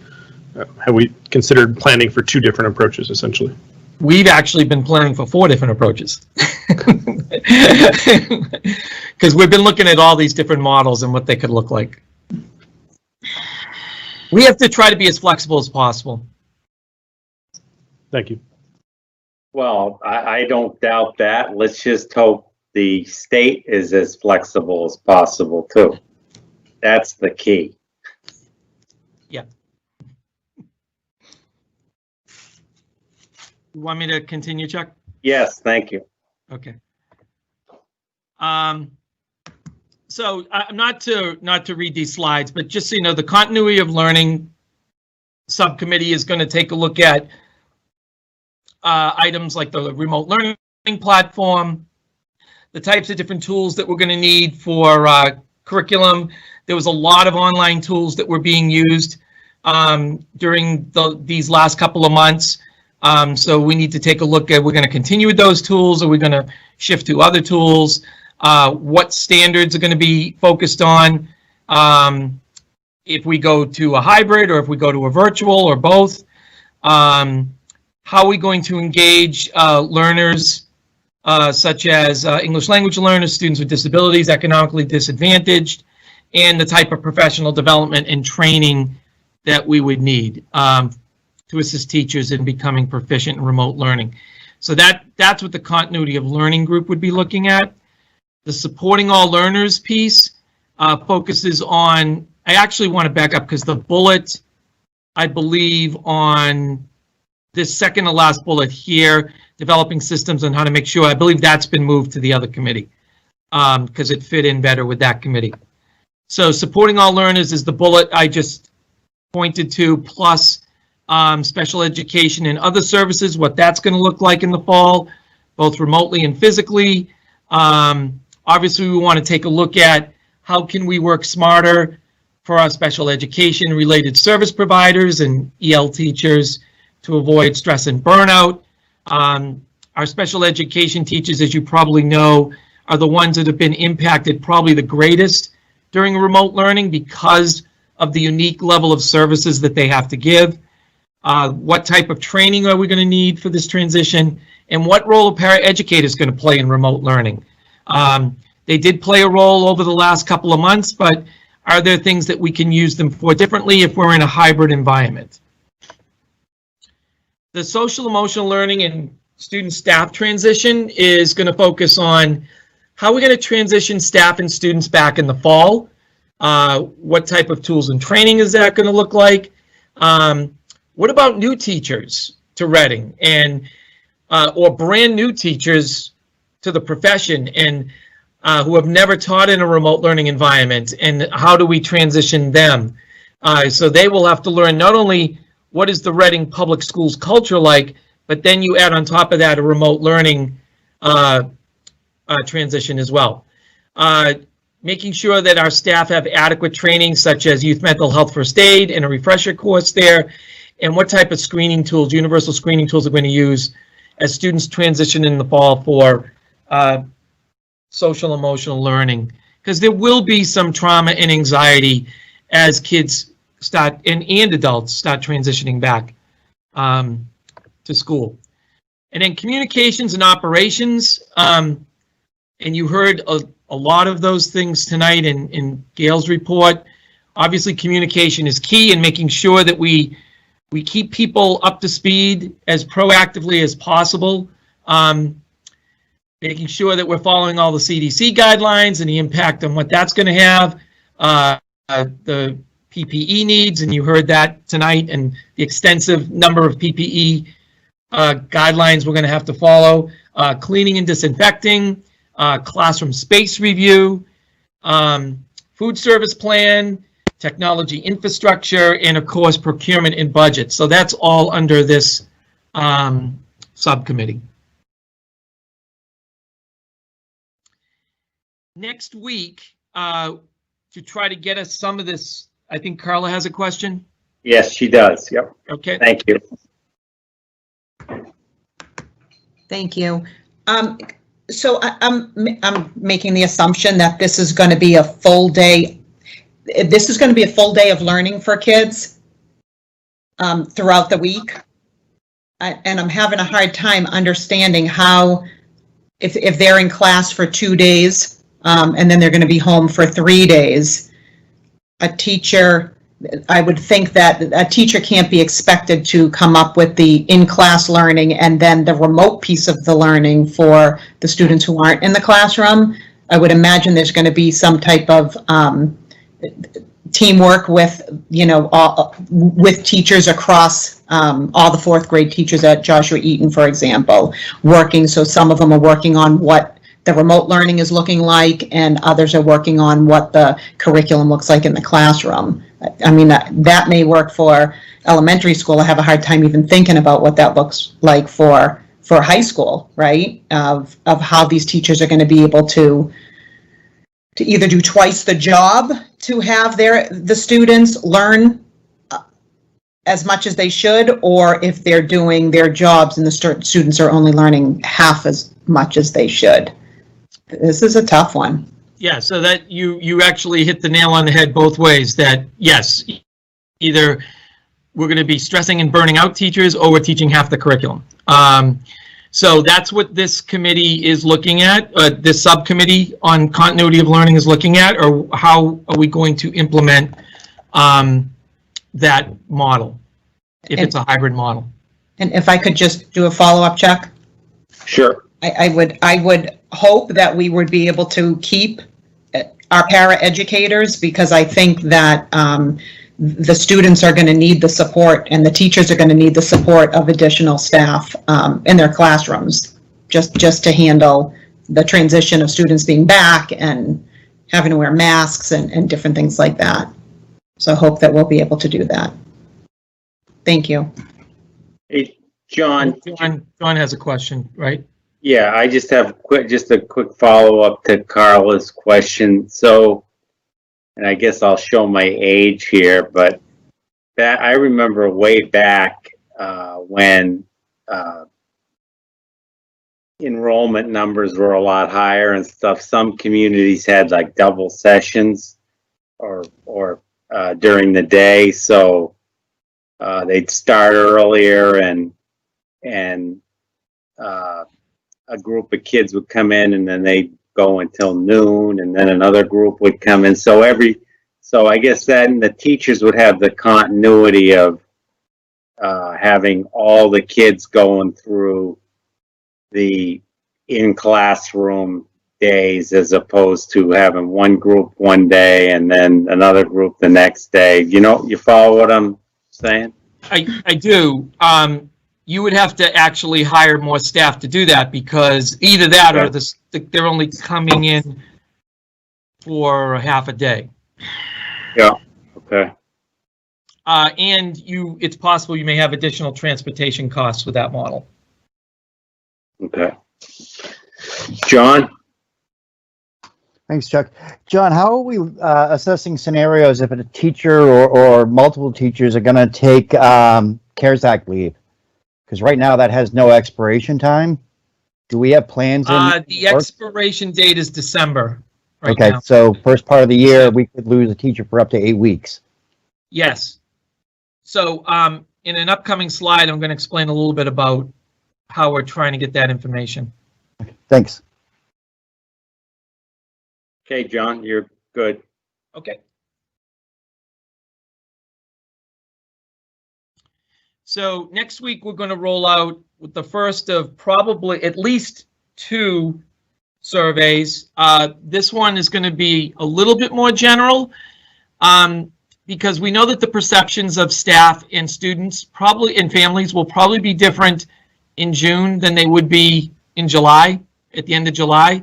So depending on what happens with the pandemic. So next week, we're going to be sending out a short survey to staff and a short survey to families, asking them different types of questions about which model would work best for them, what would be some of the challenges and limitations to that model.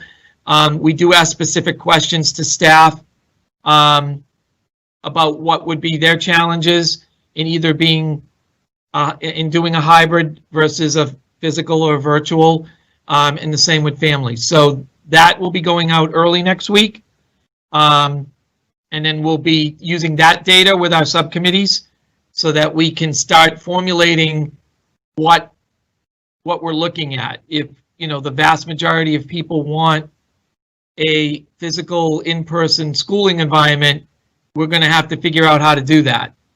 If the CDC guidelines are still going to be restrictive come fall. So those are the types of things we're gonna be pursuing, but the survey is going out next week on that.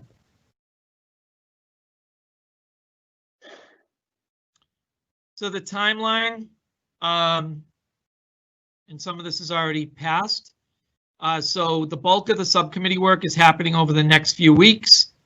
By July 15th, we're hoping that we will have clear guidance from the department as well as our own data so that we can start designing the school schedule that we think is going to be the best fit for our school district. And then we do have to make, if there are personnel decisions that need to be made that are not teacher driven, we have to make those by August 1st. Those are the what we negotiated in the MOAs. So there's a lot that's going to be happening over the next 6 weeks, and obviously we will keep this committee informed, as well as the community informed as to what is going to be happening. The first piece of information that we hope to receive will be next week or the week after from the state, where we're going to get what we're told is a very extensive prescriptive set of guidelines.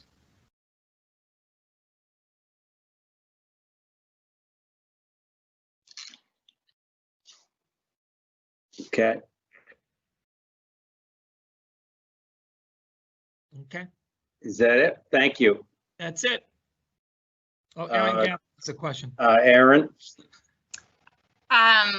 So I know obviously we've gotten some concerned letters from parents. There's a lot of petitions floating around. A lot of parents are really feeling eager to have like even a modicum of input into what's going to happen. Do you have any advice on, you know, is it worth parents reaching out to this task committee if they have opinions? Do you think it matters? Or do you think the committee just has their own agenda there? I think the committee is going to be basing all of their information on what the Department of Public Health gives them in best practices. I mean, they certainly can reach out, and I'm sure some already have. Again, I wish I had better answers for everyone. I know people want answers, but I don't have any right now. I wish I did. Believe we're just as frustrated. I mean, because at some point we're going to have to put a schedule together for whatever this is going to look like. And I know the principals are very nervous about that because usually it takes them an entire summer to put together a schedule. And until we know what this is going to look like, they can't. Okay, thanks. Thanks, Aaron. Okay. Did you have any other reports, John? No, that was it. Chuck, sorry. May I ask a question? Yeah, sure. Thank you. I don't know if this is for Jen or for Dr. Doherty about, in terms of the ESY, what are we talking for numbers or percentages of students that weren't able to access remotely who will be in ESY? Do we know? Jen, do you want to answer that? I'm sorry, my computer froze, so I didn't hear the question. Okay, so sorry. So my question is around ESY, and do we have numbers of students or percentages of students who weren't able to access remotely over the past few months? And do we know what those numbers look like? And have we gotten responses that they're committed to coming to extend the school year? Yeah, so Allison Wright has done an amazing job of doing outreach to staff and families to survey them to see who was interested in working remotely, who would be willing to come in person. And then we also did the same for families. So on average of the students that we offer summer school to, about 75% said they would be interested in coming in person. And also roughly about 75% said they were interested in remote. So what we are looking at now are some of our sub-separate classes, especially at the RISE and the elementary school level.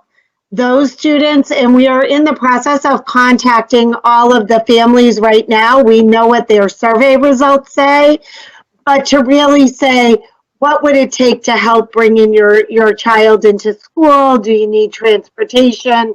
What are your concerns? So we're going to be starting that outreach hopefully tomorrow and into the beginning of next week. So, and as Dr. Doherty said earlier, we have many, many plans in place. We have a completely remote plan if the state changes their guidance. We have a more robust in-person plan. And a lot of the in-person planning really right now is coming down to, will we have enough PPE coming in on time? Can we do the training? because one of the interesting things the state told us was that our nurses need to train our staff on what to do, which makes sense. But DPH hasn't trained the nurses yet to train us. So we're trying to figure out how to put all those pieces together in a way that makes sense. And then we're also trying to put plans in for as things progress during the summer, and if we can bring more students in, what would that look like? And can we also bring students in to do some of our assessments that need to get done? But again, all of that's going to depend on what the state gives us for guidance, and do we have all of the time to order all of the PPE that we need. And Gail and Joe have been great in helping with us with that, and so has Mary. Great, thank you, Jen. Thanks, Jen. Okay, we now have any committee reports. Carla? No report. Sean? No report, Chuck. Aaron? No report. Tom? No report. John? Two quick ones. Rec committee met last week and did cancel their summer programming for camps. And then the ad hoc has set a date for the meeting for the 17th. Thank you. And I do not have a report. Okay, thank you, everybody. We will now move on to the community action for social justice event discussion. And I believe we have some guests from that organizing that on the call or at the meeting.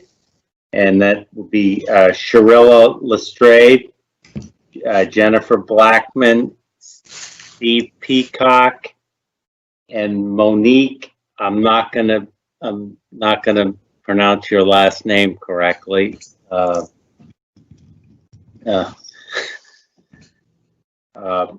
they on the call, John? I see two of them. I see two of them. We're still working to get Sharilla online. Okay, is there going to be a presentation?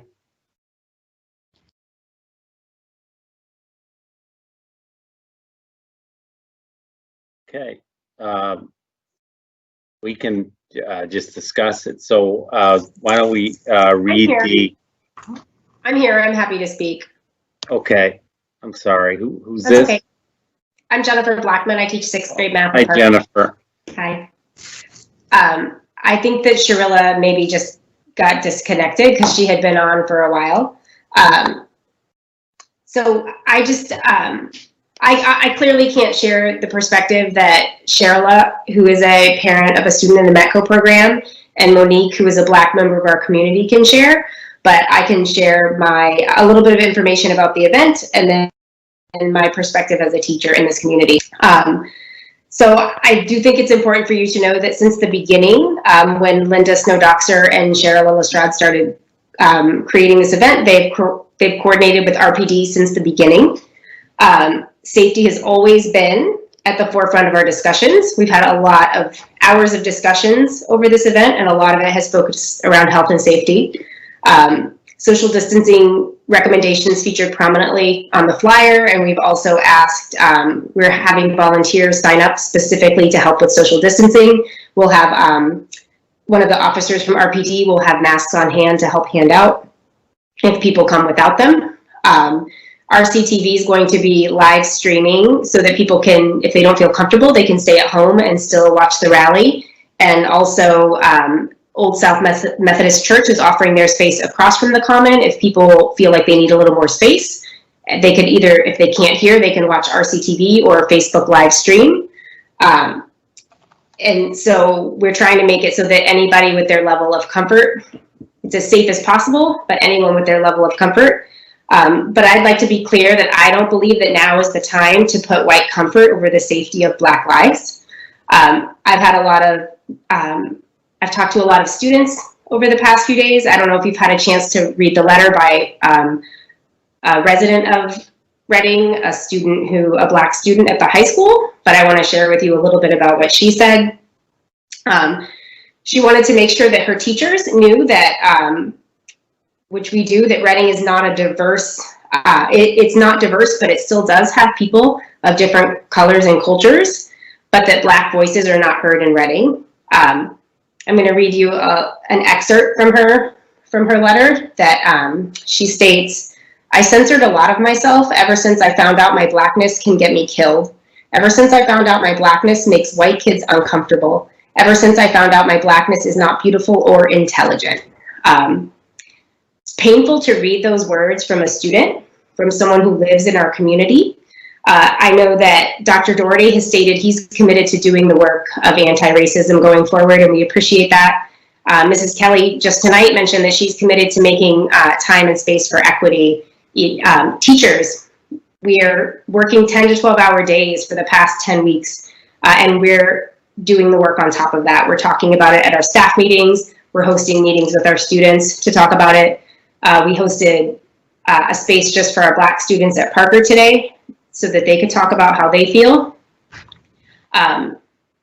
A few of the things they said, I want to share a few of the things that I heard from the mouths of middle schoolers today, is that they feel scared and upset, that their parents are scared that they're going to get hurt when they step out the house. I feel mad, sad, and really disgusted at the fact that people are still continuing racism today. And I feel afraid, upset, and angry that the color of my skin could kill me. So I know there's many of us putting in the work, and we're simply asking school committee to endorse this event, just to say that you believe it's important and that you are behind it. Our Black children need this. They need us all doing the work. But they also need the community, not just the educators. They need the community to be there, and you're the representatives that the community has chosen. And we strongly believe that you can set an example for the community by endorsing it, that it's important and that you think it's important. And I'll just leave you with some words from a high school student that we need you to listen and take notes and apply what we say to the community. Black kids do not have the power in this town. You adults do. So help us, help you, help us. So the planning committee would really like to ask the school committee to endorse this event. I can try to answer any questions you have, but I'm not one of the main planners. I have been to many of the events, and I will answer any questions I can have that I can't. Thank you, Jennifer. I know that Monique is on the at the meeting. Monique, did you want to say anything?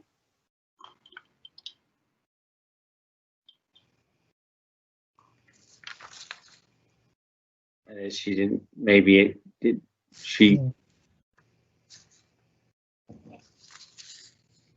No. I think she might have gotten bounced out again because Okay. not on the list of attendees right now. Okay, so why don't we do this? Why don't we read the motion and then we'll have a discussion after that. So, Tom, did you want to read the motion, please? Sure. The motion says, I move to endorse the community action for social justice on June 13th. Is there a second? I'll second, Chuck. John Parks. Thanks, John. Okay, and I'd just like to open up the discussion. Is Aaron? Sorry, I'm just, I think Monique really is trying to speak to us, but Yeah, I see that. I'm wondering maybe if she's muted. not on the presenter link. And Andy, I don't know if Andy's there, but I don't think she's on the presenter link. Would she have access to the chat? Andy now. Yeah, she's gonna. So she's gonna call Andy, and we'll hopefully get that sorted out. Does anyone want to start a discussion before we hear from Monique? Have any questions for Jennifer? Yeah, I'll jump in. Sean? First, thanks to, yeah, sure. So I wanted to thank Monique and Sharilla and Jennifer and all the organizers who put a ton of work into planning this event.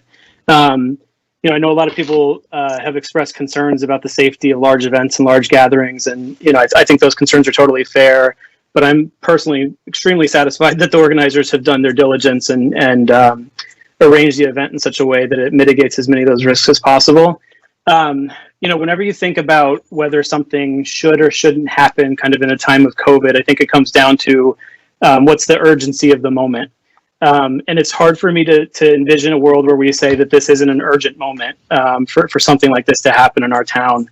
I think for people who feel, let me just take a step back. The last couple of weeks have really felt like a lot of momentum has picked up in this conversation in this country in a really positive way. I was looking at the New York Times bestseller list today, and I think 9 of the 10 books on the New York Times bestseller list today were written by people of color, either autobiographies or reflections on their experiences as Black folks in America. And that's an indicator of some real momentum, and folks are starting to pay attention who maybe hadn't been paying attention in the past. We need to recognize how important it is to keep up that momentum, to show up as allies in this fight, and to support our Black and brown brothers and sisters here in Reading and across the country. To me, I know a lot of folks will find reasons to frame this as people of color and their allies against the police or against other institutions.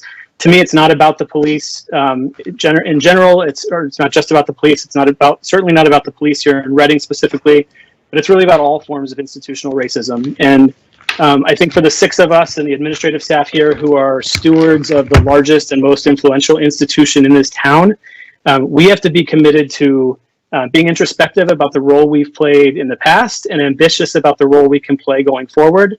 I think I hope we'll have some opportunities to discuss some of the things that we can do kind of more formally in the near future. But in the meantime, I'm confident that this rally is going to be peaceful, uplifting, unifying.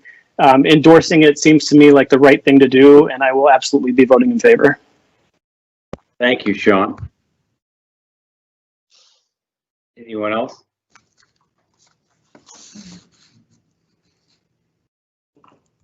Well, I'll go ahead. Did you have something, Aaron? Carla? No, go ahead. Oh, so I'll echo what Sean said in that. But one thing that just resonated with me with Jennifer was the kids are asking us to do that, and that's that's why we're here, and that's what should drive every decision we make. So for the kids that are asking for this and for our support, I would endorse it as well.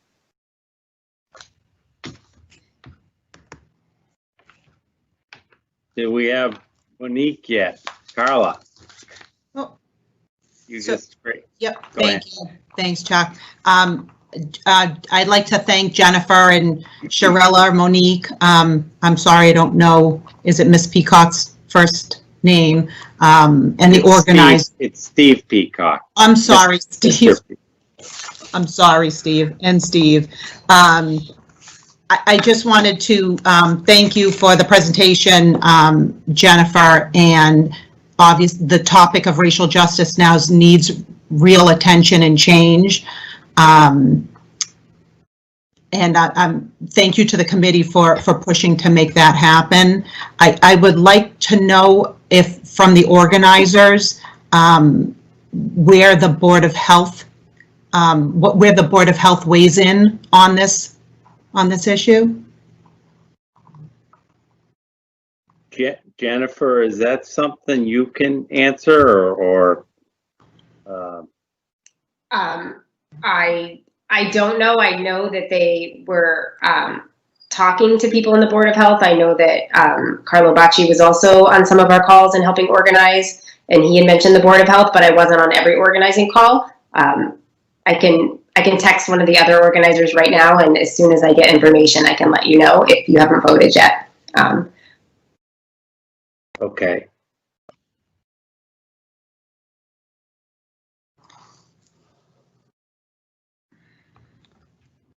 Chuck, could I jump in? Sure. If I could just jump in. I obviously can't speak for the Board of Health, but I would say that an outside gathering, assuming people, do the right thing and wear masks and socially distance and that kind of thing is, even in large groups, is within the constraints of the current phase of our reopening. So it's at least consistent with the guidance from the state about what sort of is and isn't permissible at this point in time. Thanks, Sean. May Go ahead, I? Carla. Oh, I'm sorry. I'm assuming that we have the, if we're going to back something, that we have the approval from our town manager and the Board of Health for these issues going forward for this event.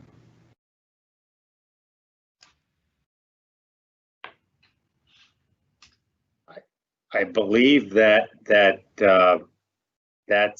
specified in the press release, wasn't it? No. Yeah, we had talked to the town manager, and the town manager said that he would speak directly to the Board of Health. Who was that? I'm sorry. Was that Jenna? So the town manager, we've been talking to the town manager, and he said he was talking to the Board of Health, that we didn't need to directly, that he would liaise. So we have I know even for graduation coming up with our seniors, that the Board of Health is going to weigh in at that point to let us know if graduation is going to happen. Sean, I'm torn here. I'm really torn here because personally, with what my views are, I agree with this movement, and I think change needs to happen. But when I put my school committee hat on, I'm struggling because I don't think it falls within the community, within the guidelines of what the state is allowing now. And I'm concerned of liability, that we're opening ourselves up to liability. And I'm, as a school committee, right now the events that are allowed to happen with the state are political events. And I'm struggling with the committee being committed to a political event. But like I said, my personal views, I have to put aside when I have my school committee hat on. And that's what I'm struggling here, because I'm on this board as a school committee member. So I personally would like to know that that the committee organizing has done their due diligence, and that we have whatever required approvals we need from the town, and that we have the guidance from the Board of Health on this issue. And I think if we weren't in a COVID time, we wouldn't be needing the Board of Health. But unfortunately, the Board of Health has been part of this for, determining all of our decisions. So Carla, if I could just jump in there, I think that, the purpose of this discussion is, it's not being organized by the school department, or we're being asked to endorse it, and we have to make the assumption that when it got to us, all of that work has been done, that it wouldn't have gotten to the point where they were asking for an endorsement.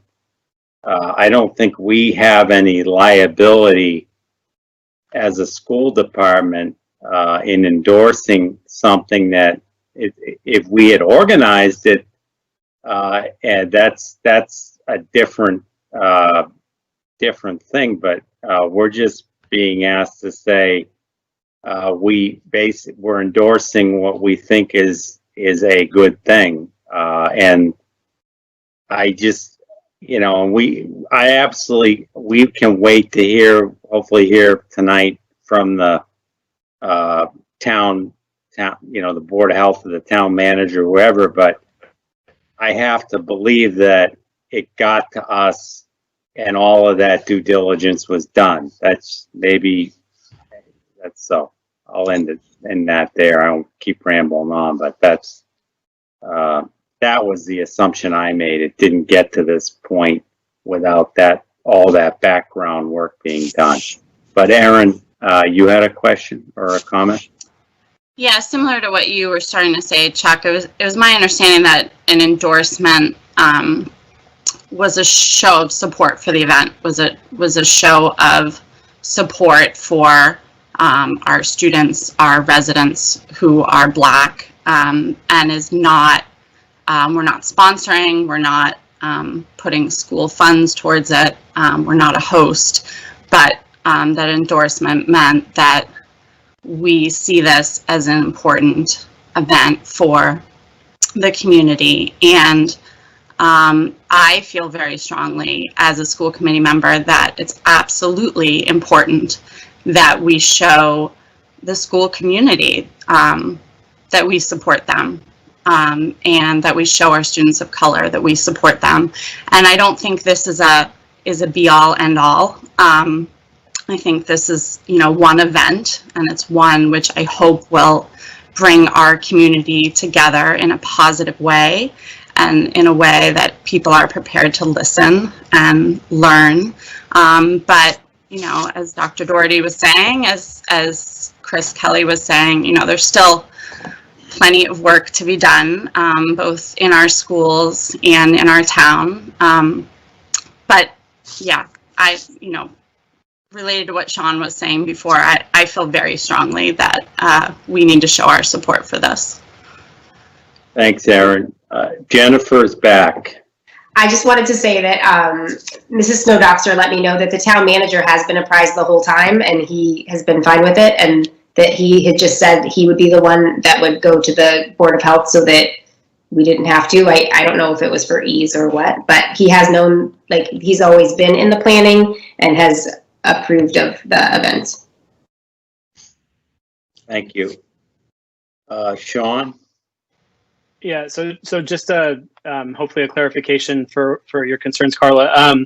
The carve out for political expression is that the state can't prevent a political event under any conditions, right? They can't say large groups can't gather for a political event, sort of regardless of what the situation is with COVID.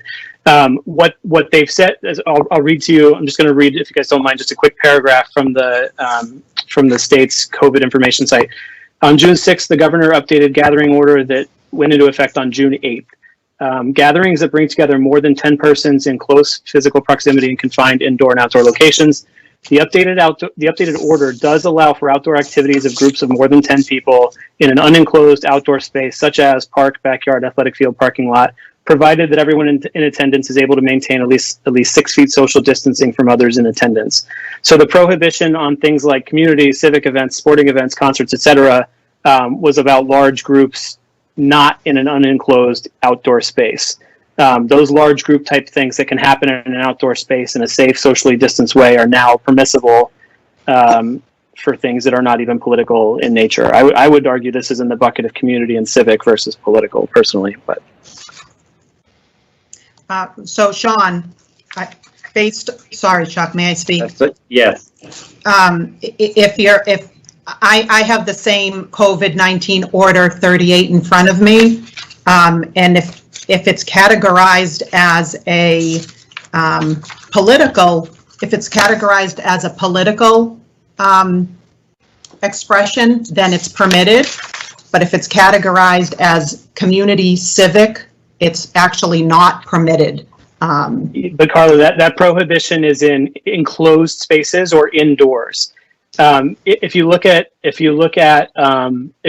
Order 38 at the bottom of page 2, it reads, "This order does not prohibit gatherings of more than 10 people in an unenclosed outdoor space such as a park, backyard, athletic field, or parking lot, provided that, et cetera, et cetera."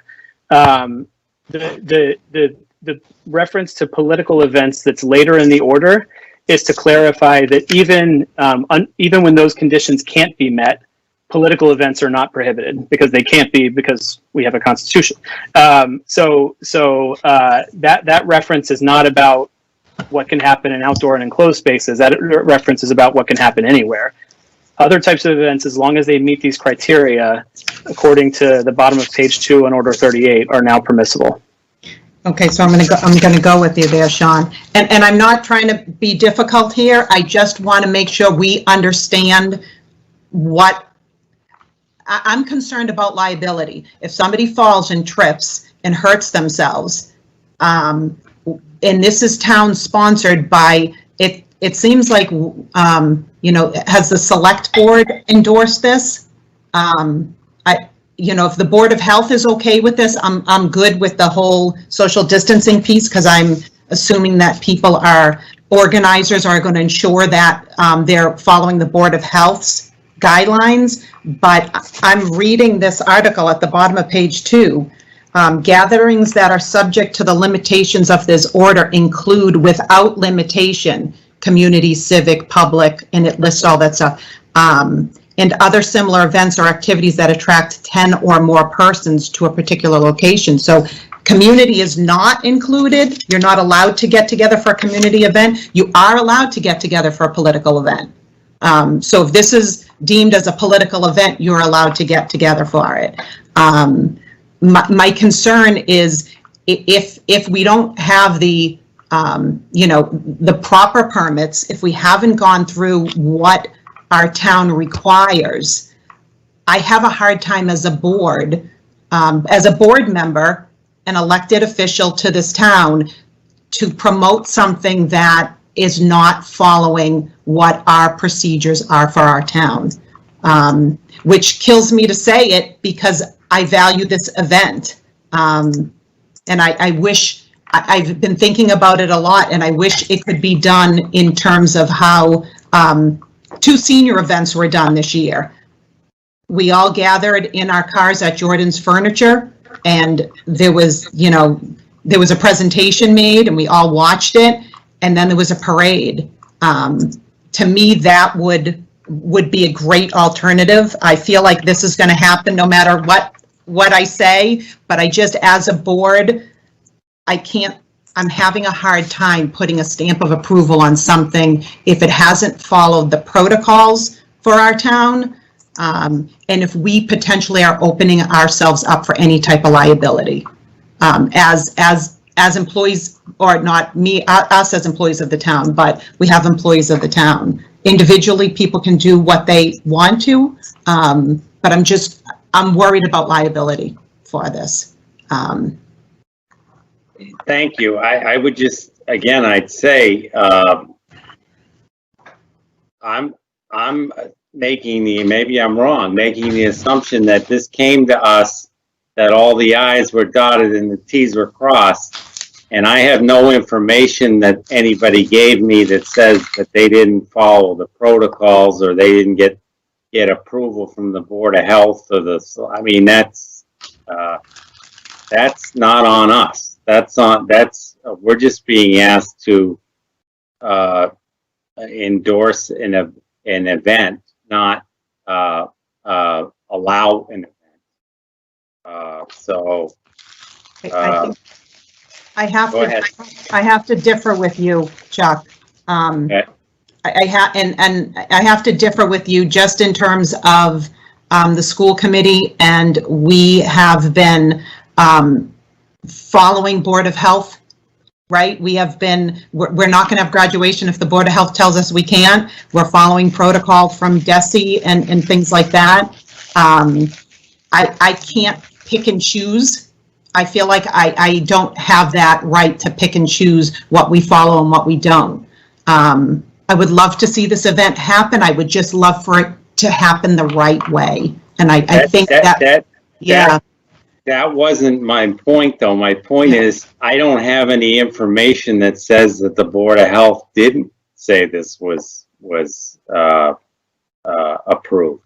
So I think I would like the committee to say yay or nay on it, that it is or it isn't.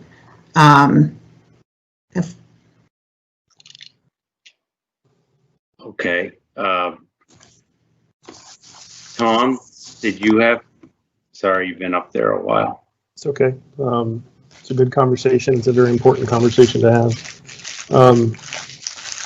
I think I've been struggling with this myself for some of the same reasons Carla has, but some additional reasons. And I've read the letter that Ms. Blackman read as well, and it breaks my heart, right? It breaks my heart that a student feels that way, that she endured that kind of struggle at Parker, a school where both of my children have gone, and to read a letter like that is troubling. It's very troubling. So in that regard, that's not acceptable. And we as a committee, I think we all would agree that's 100% not acceptable. All of our policies say it, all of our training says it, and we continue to engender that in the schools with our students, and guide and lead and social emotional and all that kind of fun stuff. Where I'm struggling with this one is in a couple different ways. This, for lack of a better way to say, this movement that's going on right now, it's becoming an us versus them overall, and it really bothers me. And I don't mean to say us being white, them being black. What I'm seeing and what we're seeing across the country right now is the movement against police. And I think I applaud Dr. Doherty for his letter that went out today, and the police have been huge, very positive influences around this town and around our schools. I was thinking and talking to people multiple times, over the last couple of weeks about all the good stuff they do. He pointed out a few things, but other things would be, the giving people, ice cream tickets for wearing their helmets as the kids are riding around town. And, they've just been great ambassadors, from what I've seen. Now, maybe my experience is different, and maybe that's part of the challenge or difference that people are seeing. But, the last, not this organized one, but the last one had some rather challenging times at the police station. And so, maybe Ms. Blackman's hand is raised for this, but I'd like to hear from the organizers that there's no intent, for lack of a way to say it, and I hate saying it this way, but to storm the police station. The way that last rally went up, right up against the police station and begged and begged and begged and whatnot, it really set some people off in the wrong direction. I think as well, we've kind of seen some of the communication in many of our social media networks devolve recently as a result of some of this. It's become a separating thing instead of a bring together thing. And maybe this event is a bring together event, or it can be a bring together event. And so maybe if Monique or Jennifer or somebody else can speak to it, the intent, I think, is meant to be positive.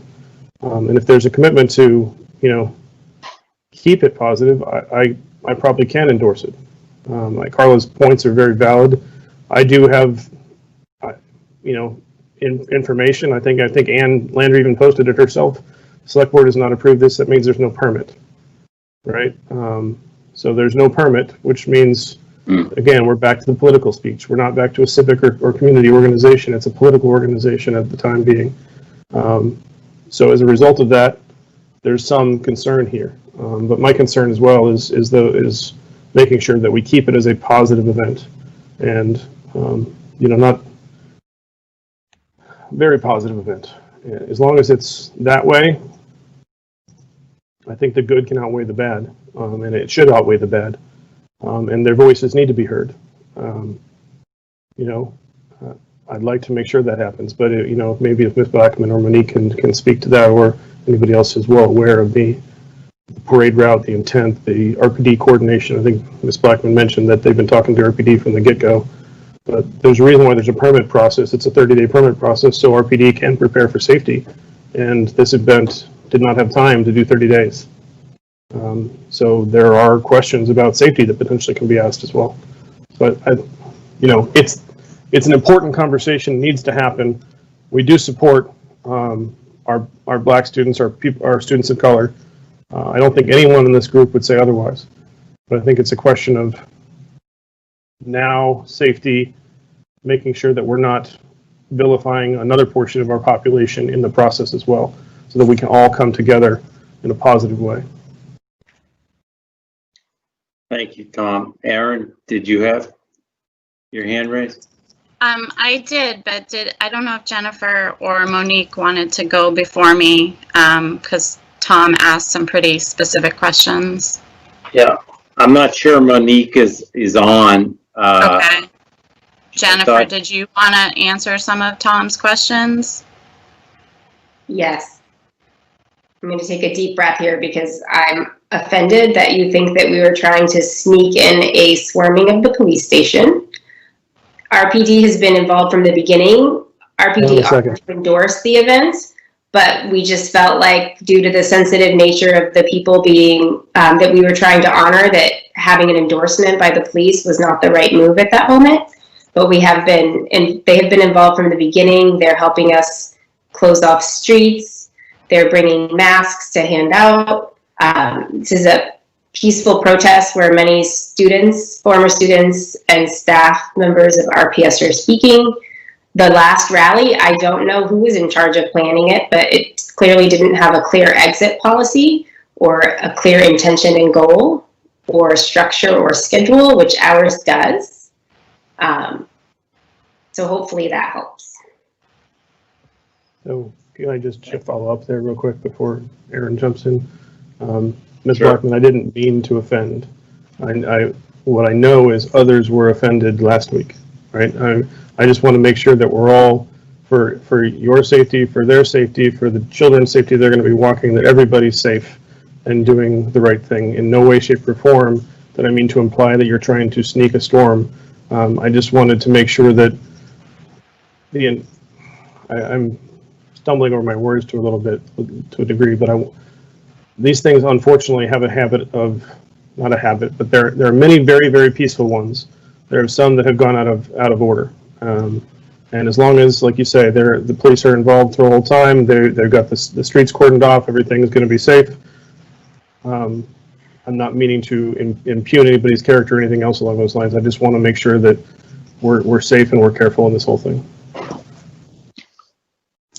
Thanks. Aaron, did you still have something? Yeah, I just wanted to chime in that when I knew this was on our agenda and before I knew that we were going to have representatives from the planning committee here tonight, I had reached out to Linda Snowdoxer yesterday, as I knew that she was spearheading a lot of the planning, and I did have some questions about safety and how things were going to operate. And I was tremendously impressed about how much thought has gone into the structure of the event, the inclusivity of the event, the communication that has happened with community leadership in order to make this event happen, and how much thought has gone into how to help social distancing be enforced. So some things I learned, the event is going to start out with speakers who will be spaced out on the lawn in front of Town Hall. Families in attendance are encouraged to bring towels to sit on, and that will help prevent people from sort of creeping up on one another and allow people to set a safe distance from the get-go. Certainly during the march, people can separate by a distance. They're going to have many volunteers throughout, people who are in attendance, reminding folks to socially distance. As Jennifer mentioned, RPD will be handing out masks to anyone who forgets to bring one, but obviously all the promotional materials have emphasized that people need to wear masks and socially distance.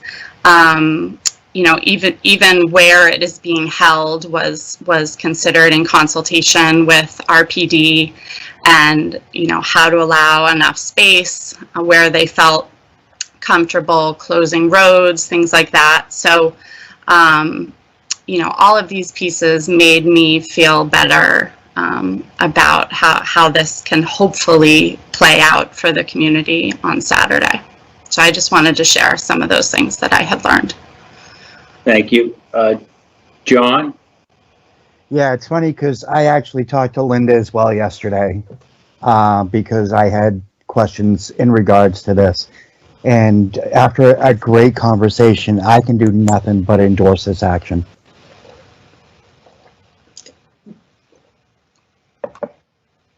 Okay. Any other comments? May I ask? Sure. Sorry, I'm sorry. Is Jennifer asking a question? Jennifer? That's from before. That was from before. Sorry. I would just like to reiterate, putting on my school committee hat, in terms of the safety piece of it, and I'm talking, I would like confirmation that the Board of Health gave an approval. For me, the part that bothers me the most is that if the proper protocols didn't happen, and people say permit means nothing. Permit is a process to make sure that the things are checked off and things have been done properly. To give the police department enough time, and 4 weeks sounds like a long time to me, but with an event closing off streets of this magnitude, giving the police enough time to ensure the safety of it, they've already deemed that it takes 4 weeks. If those types of things weren't secured, I can't, as a school board member, can't endorse something that didn't go through the proper channels of the town. And it's plain and simple. And it breaks my heart because I think this education needs to happen and these talks need to happen and these speeches need to happen. I just wish that the event was planned from the start properly. And I'm sure it was a time sensitivity issue. So for me, I can't get behind it for that reason, because like I said, if somebody trips and hurts themselves, we all know on the school committee that you can be sued just by being on a board, and you can be individually sued. And I can't break a rule. I can't choose which rule to break. And I guess that's it too. I can't choose which rule to break. If the select board got behind it and they were good with it, I would have no issue with this at all. But I wish the select board had gotten behind it. Then I would feel completely comfortable that the dots were crossed and the T's were crossed and the I's were dotted. So this is a tough one. So how do we know that the select board didn't approve it? I'm just hearing this now, or They haven't met. They haven't met to have that conversation. If they had met, I'm sure it would have been on their agenda as well, but they don't meet this week. oh, I thought they were meeting every week. No? No, they didn't meet this week. They meet next week. This planning has not just started this week, though. It's been going on for a while, right? So, Carl, and I'm not debating you. I'm just trying to think about some of. So I thought I heard someone just say, maybe it was Jennifer or it could have been Aaron, that the committee or the group worked with the police to work on what streets were going to be cordoned off so didn't I hear that? Or Yes, that's what I said. So do you need a permit to start working with the police, or it sounds like they've been working with the town in some respect. I thought I heard that they were, didn't someone say that? Aaron, did you say that? Yes, they've been in communication with Bob, with John, with Chief Clark. They've been in communication with all of them. That's my understanding. That's what I was told. That is true. From the beginning, all of them. Who's that? Jennifer. Jennifer. Oh, okay. So from the Sorry. beginning, we didn't start planning anything until we contacted the town manager and the police to make sure that it was okay by them. So Jennifer, how long has this planning been going on?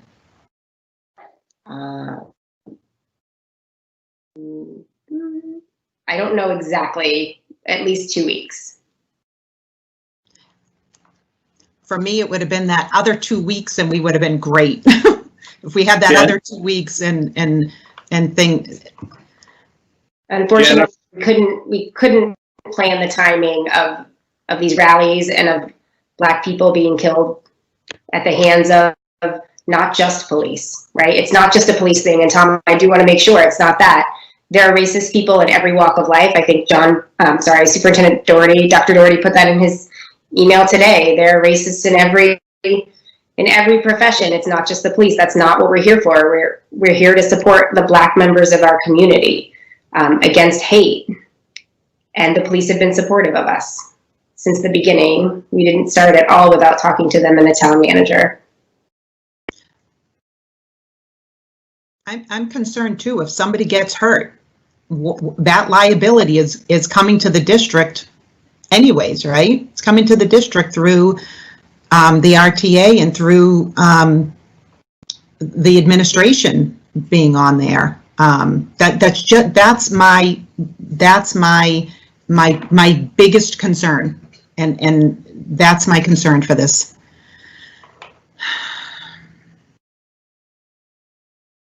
And Jennifer, you're concerned that somebody's going to get hurt and is going to sue the school district. That's your biggest. I am concerned if the proper protocols were taken, then I don't have to worry about everything. But I don't even know what I don't know. If the proper protocols were taken, I would be able to back it in a heartbeat. But as a board member, I can't condone something in this town if the proper protocols didn't happen. And I feel bad for the people who are doing all the presenting and the students and the teachers who are doing this presenting. It just felt like the organization piece of it should have been thorough. And by that, you mean what? A permit? Because they were told they didn't need a permit.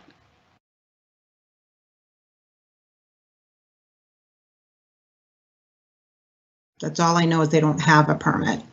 Erin, you are right. Bob told us to continue planning without a permit. The town manager told them they don't need a permit and to go ahead with planning. Our PD has been working with them from the beginning in support of it.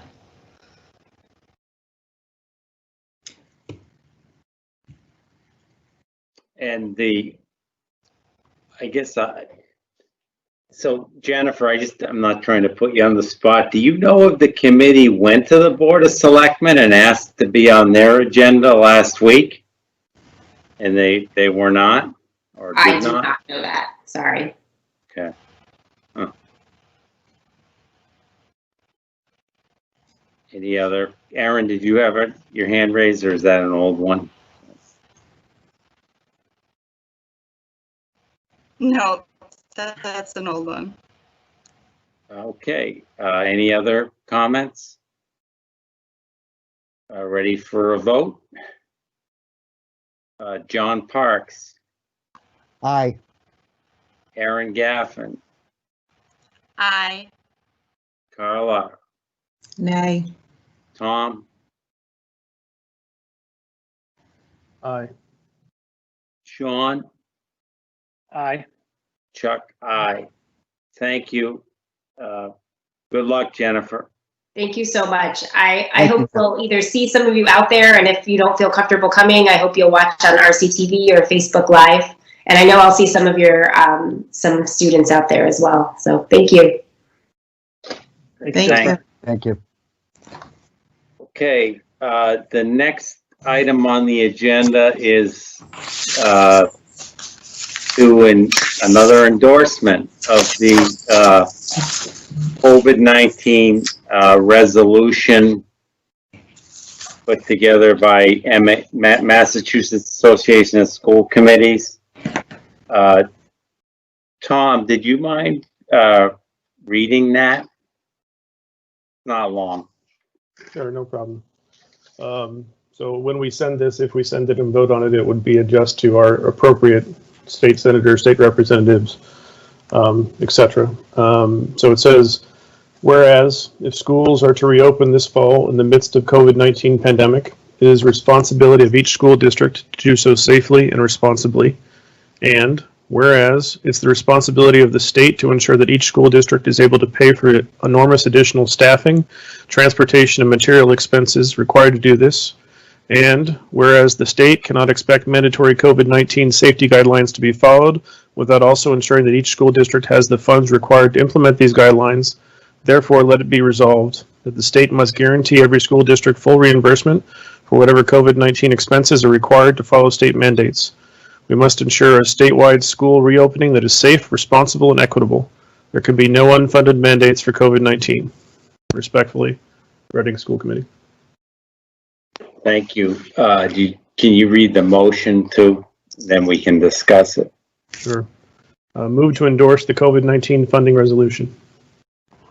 Is there a second? Second, Carla. Second by Carla. Okay, I'll open up for discussion. So I'll just, Chuck, if you don't mind, just real quick. Sure. So this resolution is going pretty much statewide across many of the school committees. If you're not already on the MASC school committee list, it's quite a popular topic right now. There's one infographic that represents potential estimated expenses nationwide, really, of about 1.8 million, give or take. I don't think ours is going to be that level. Gail, we may not know as of yet what it is, but overall, the intent here is to make sure that people don't just push the expenses back to the local level. Now, Reading, we might be in a relatively good shape because of quote-unquote free cash if we had to. It looks like Ms. Dowd can give us a rough estimate shortly. But essentially, we're asking to make sure that they don't give us something that we can't maintain, right. And more or less in alignment with most of the school committees across Massachusetts as well. Yes. Gail, did you have something? I did want to let the committee know we have been running estimates, and these, again, we don't have firm pricing yet, but when we calculated a full year's impact, it's about $666,000 for PPE. And that's not all inclusive because we're still working on some of the waste disposal in some of those other areas. So it could be, I would say, somewhere between $665,000 and $700,000 a year for PPE purchases for the school. And that's just the school. That is just the schools based upon preliminary pricing, not knowing if there could be changes in some of the pricing. That was based upon when we sat down and went through the quantities required and looking at what we're able to get currently for pricing. So that would be if this was ongoing and annual cost. And it's also just PPE, so there's not personnel or anything else no. into that, or busing or any other changes that may Correct. happen as a result of it, right? Correct. That is purely the cost of purchasing PPE. And I'll just say that, this is symbolic in nature. It's still, if we get to the point where there are a lot of unfunded things that we still, as committee members, it would be necessary for us to, or good for us to, contact our state representatives and state senator about that as well. So. Anyone else? Carla, did you have something? So Chuck, so the idea is that we are going to we're going to vote on this. If we vote favorably, we are going to put this in with other school committees, and we're going to present it to the state. Correct. It would, we would just fill in the fill-ins on that draft letter and as it pertains to Reading. And so we just send it to Senator Lewis and Brad Jones and et cetera. Right.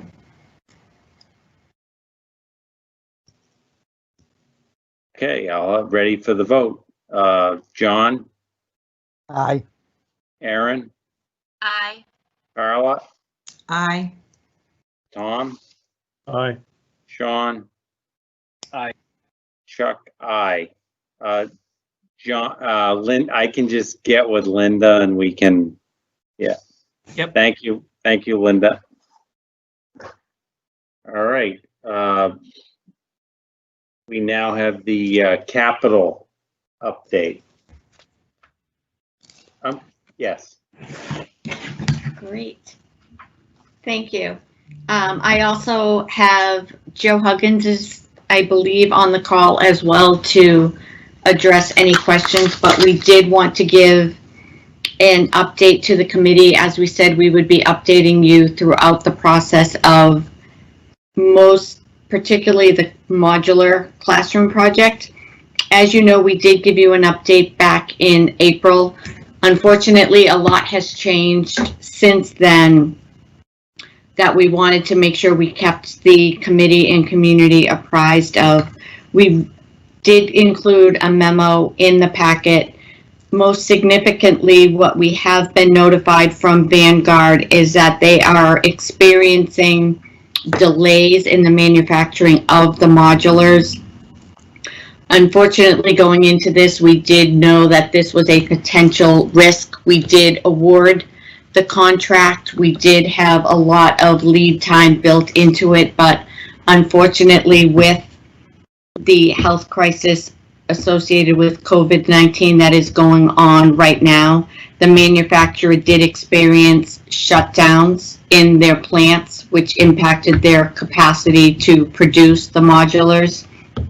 As a result, we are experiencing, I would say, some relatively significant delays in the project. While we had originally anticipated that everything would be here on site and available prior to the beginning of the school, the latest that we heard from them is that that timing is actually not going to work, and that it is anticipated that the modulars will not be here on site and up and running until mid-October. So we did just, like I said, recently received that information. We have started to have discussions with Julia Hendricks to come up with contingency plans to be able to obtain other space within Birch Meadow, whether it be cafeteria space or gymnasium space, to put the classrooms that were going to move out into the modulars. Joe Huggins, who is, I believe, on the call as well, has been in touch with Vanguard to see what, if any, steps we can take. We are going to try to mitigate this as much as possible as far as doing as much of the site work, some of the construction ahead of time, such that when the modulars do arrive, we'll be in the best shape possible. But we did commit to let people know how things were progressing, so we wanted to give this information as soon as we had it. And unfortunately, this was not something we could 100% anticipate at the time the contracts were awarded. We knew it was a potential risk. The other update we do have in here is that we did want to let the committee know that we are moving forward with the overall security project. We have awarded the one portion of it, which is the actual security work occurring within the schools, that was awarded to Linwell Associates at the end of May. There are separate portions of the project that we did put on hold. The police department work, as far as redoing some of their space, we did put that on hold with everything that is going on with COVID-19. We weren't able to have a lot of the walkthroughs and information available and open up the buildings. So we are planning on phasing the project. We had a kickoff meeting on June 2nd. The work is scheduled to begin on June 22nd, so they have started to have some of the work done. They're doing site visits of all of the buildings, and they have set up space outside of the high school to be able to have sort of their Operation Command Center, and we are spacing it out a little bit longer than we had anticipated, mainly because we want to ensure the work is done while students are not in the buildings to limit the number of people within the buildings. So we do anticipate that the work will be completed within approximately 18 months as we phase it out. So those were sort of the two highlights that we had for the committee, but I do want to open it up. And as I mentioned, we did ask Joe Huggins to be at this meeting because he is actually running both projects for us. So, thank you, Gail. I don't know who this would be, Gail or Joe, but with the contract for the is there any provision in there where we get recouped for delay costs, or I'll talk briefly about that, and then Joe can definitely jump in. One of the items that we did work through as part of the contract negotiation is we did relieve some of those requirements, knowing at the time we were signing it was when COVID-19 was really starting to become more of an issue, and we knew this could become a problem for the manufacturers and other people in the project. So a lot of those restrictions were removed as part of the contract, but Joe might have better insight into that. just I'm sorry, go ahead, Joe, if you have anything. Thank you, Gail. Yeah, early on both the modular project as well as the security project, we did relax some of the requirements around liquidated damages because of the uncertainty with COVID-19. And speaking of the modular project, what happened is the factory experienced delays, and it's more or less like a large manufacturing plant. And it was a 7-day shutdown that caused just a combination of delays with the supply chain, shipping, and as you can imagine, it went out to be quite longer than 7 days. So we did, like Gail said, we did contact them to see if we could rush the order, if you will, to see if we could expedite it to get them here quicker, but we're in a queue and we have a certain place in the stacking order. So it is what it is from that standpoint. But what we are doing is the Public Works Department is going to be mobilizing to do the site work out there very shortly. I'm going to be meeting with them, with the modular company tomorrow to look at the site work, which is going to be getting underway very soon. And the plans are under review with the state as well as the building department. And Vanguard is also going to be building some of the components for the modulars ahead of time, which is the decks and the canopies that go over the tops of the exterior ahead of time to try to, so that way when the modulars show up, a lot of this pre-work is done, if you will. So, go ahead. Thank you. Gail, just one other question. Do we have and maybe it's insignificant, but is there a sense for any additional cost associated with the retrofit of the gymnasium? Right now, we don't anticipate that being a significant impact. Most likely it would be petitions that we would utilize. It would not be a permanent change to the structure, so we don't anticipate it being a significant cost. Okay, thanks.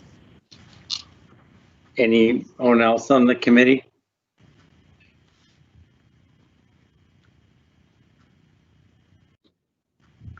Okay, great job. Thank you. Thank you. Chuck, before you go on to the next agenda item, can I just Sure. make a statement? Chief Clark just texted me, and he just wanted to clarify that the police department will not be handing out masks at the rally. He just wanted people to understand that, because I know that was said earlier. The police have not committed to passing out masks at the rally. Okay, thank you.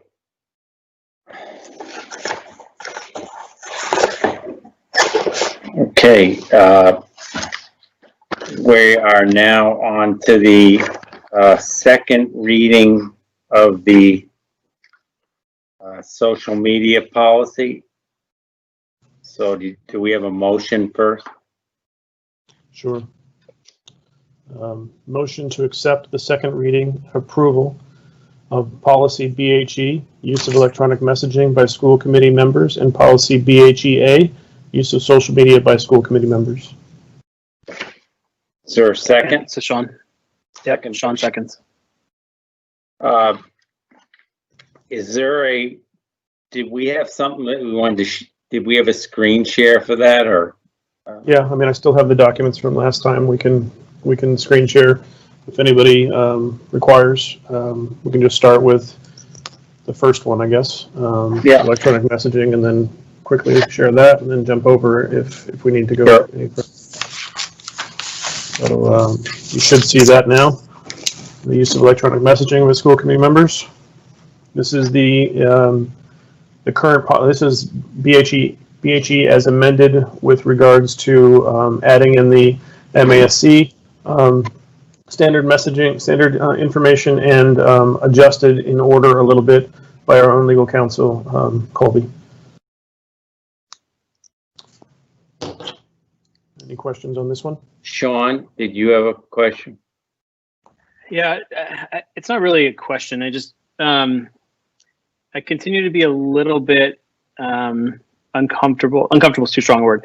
I'm not exactly clear what the point of the second half of the first paragraph is.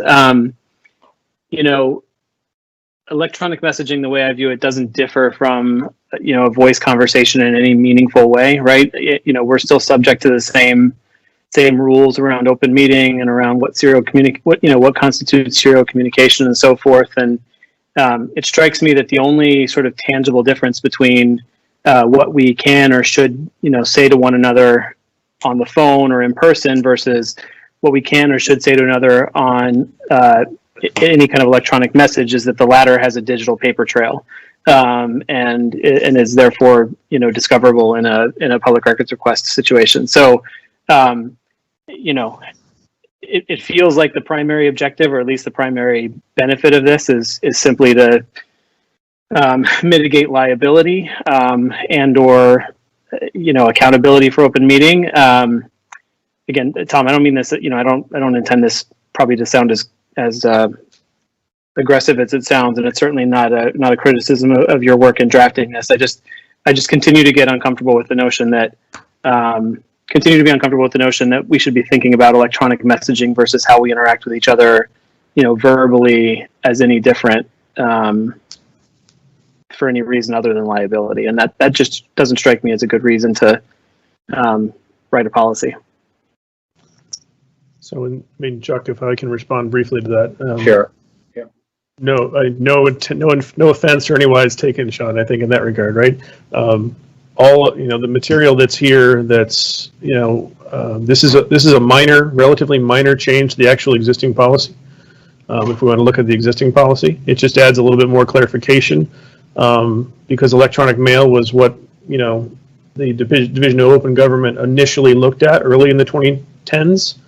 Give or take, and then there's been evolving functionality or evolving case law, for lack of a better way to say, that encouraged MASC and our own legal counsel to add these other things, right? So if you were to take off in this sentence here, you were to take off the text message, social media postings, internet web forums. You actually, I think text messages and social media postings are the only new additions, right? Everything else was there already. And so it's just adding in a few more clarifying points to an existing policy, as opposed to. Yeah, I hear you, Tom. I guess my point is, I don't sort of buy the justification for the 2007 policy, not the 2020 policy. I guess would be what I'm trying to say. Yeah. You know, I hear you that this change is mostly about sort of updating it for the more likely forms of communication people would use today.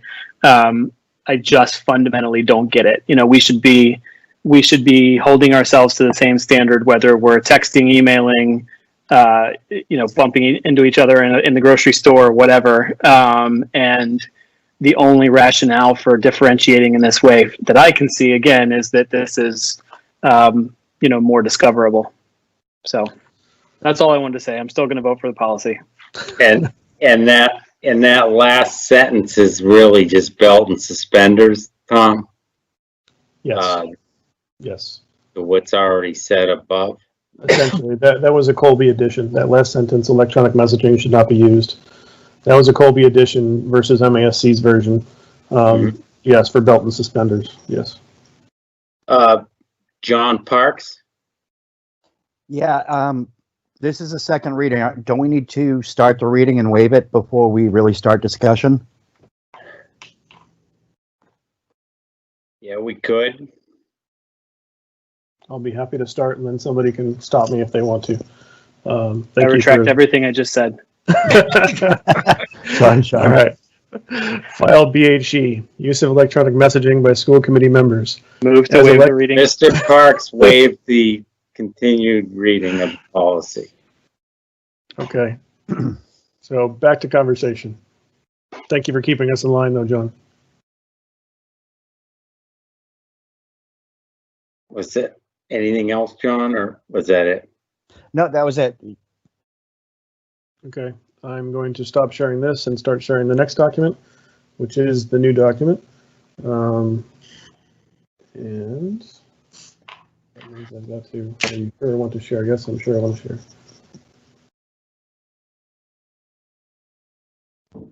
Use of social media, this one. Okay. So I'll read it, and then if anybody wants to stop me, please do. Yep. File BHEA, use of social media by school committee members. While the school committee. Move to waive the reading. Okay, go ahead. Any other questions on this? Any comments on this? Chuck, I'm going to comment on the whole thing if it's all right. Sure. I go back to when we did this pre-new committee. Even with this committee, I am not in favor of adding a social media policy to BHE. It does open a can of worms that I don't think this committee needs to deal with. We have the right as individuals to post, and we can post. I don't think we need a specific social media outlet to do that as a committee. I think as individuals, we can do that pretty well. Okay. Anyone else?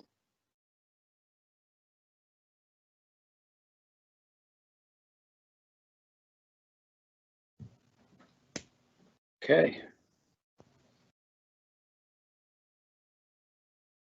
So Yes. Chuck, we're technically not voting on the procedure, but if you want me to, I can open up that one, which actually did have changes from the last meeting.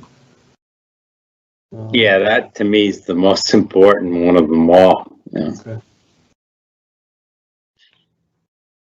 That one is this one. Since it's not a policy, I don't need to read it. You don't need to waive it. No. But the changes that we had discussed last time are here. Changing from policy to procedure, which was a good catch. And the date of the candidates' nomination papers are officially certified by the Office of the Town Clerk. And for the avoidance of doubt, nothing in this procedure prohibits a school committee member. Other than that, it's the same as the initial publication.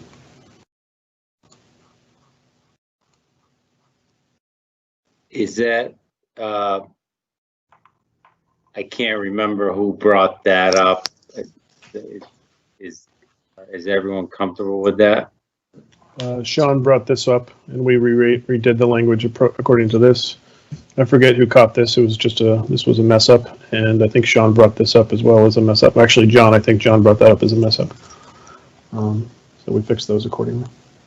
Carla? Tom, could you go up, please, on the page ahead, 4? Keep going, please. This one here? Yeah. So school committee members shall refrain from commenting on social media pages of other school committee members when the topic of the original post may be a topic under the jurisdiction of the school committee. That seems to make a distinction from as a private page from what was taken out.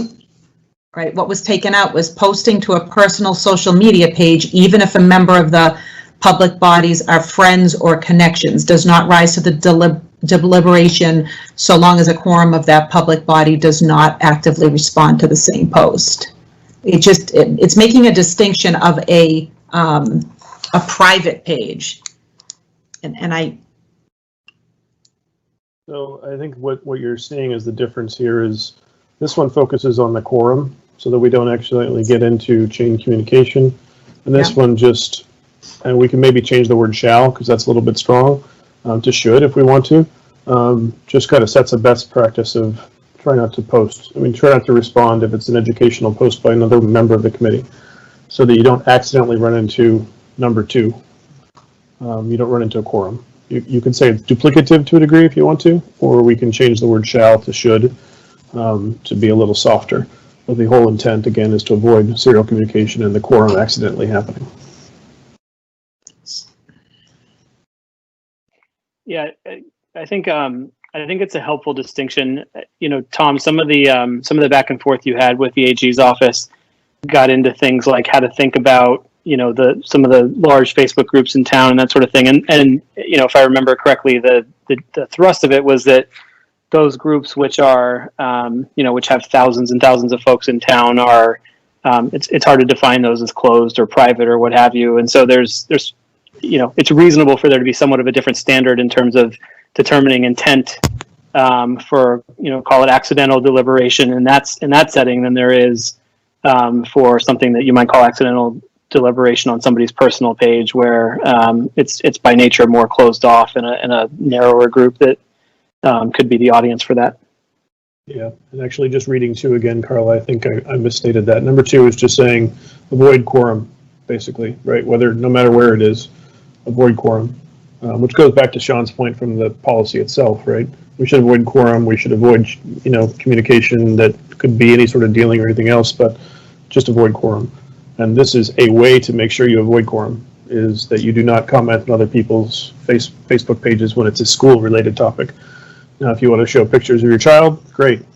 You know, they look great today. You know, there's no problem there. But if you start talking about an opinion about school-related topics, about how we teach certain topics, about what we should do for building a building or anything else like that that could be in our theoretical jurisdiction, this is just saying avoid it overall. Avoid commenting on each other's pages. For me, the golden rule is the quorum, right? Yep. And it doesn't matter if we're speaking it or texting it or emailing it or Facebook. It's the quorum. And so we all should be careful of any time we like something or post something, we need to be checking to see if anybody else is on there. Correct. Are you all set, Carla? Thank you. I guess I have some concerns with, I know that's something we want to do, but number 5 there, and 2 things. One, sometimes some of those have a very long thread. You know, it's a popular topic, and you know, one of us could post, another one of us could post, and then someone else could post a day later or something. Unless you read through all the comments, we could end up having a quorum there and not knowing it. So I guess I'm not against doing that, but I think we need to be a little bit more specific that school committee members may respond to posts within a private or public social media group or website, so long something along the lines that they make sure that there isn't already a quorum of members or more than 2 or 3 members that have already said something in that. You know what I'm getting at? Know exactly what you're getting at, and I think it's covered down here already. Okay, yeah. In terms of the method. So this was separated in terms of expectations, and then how are we going to achieve those expectations? So the achievement of the expectations comes via the opt-in model. Only 2 members would be the coordinators per month. Yeah. Right. So yeah, in your example, a thread could roll over, or we have to figure out what our monthly schedule is, for lack of a better way. But a thread could roll over. But we do say, there's other things in here about making sure you check the thread, ensure that, My fault, I'm sorry. I read this a while ago. So here you go, Chuck. A social media coordinator should carefully review the social media threads for other members before responding to the thread to avoid serial communication, just as you were referring to. That's covered right there. Mm-hmm. Aaron?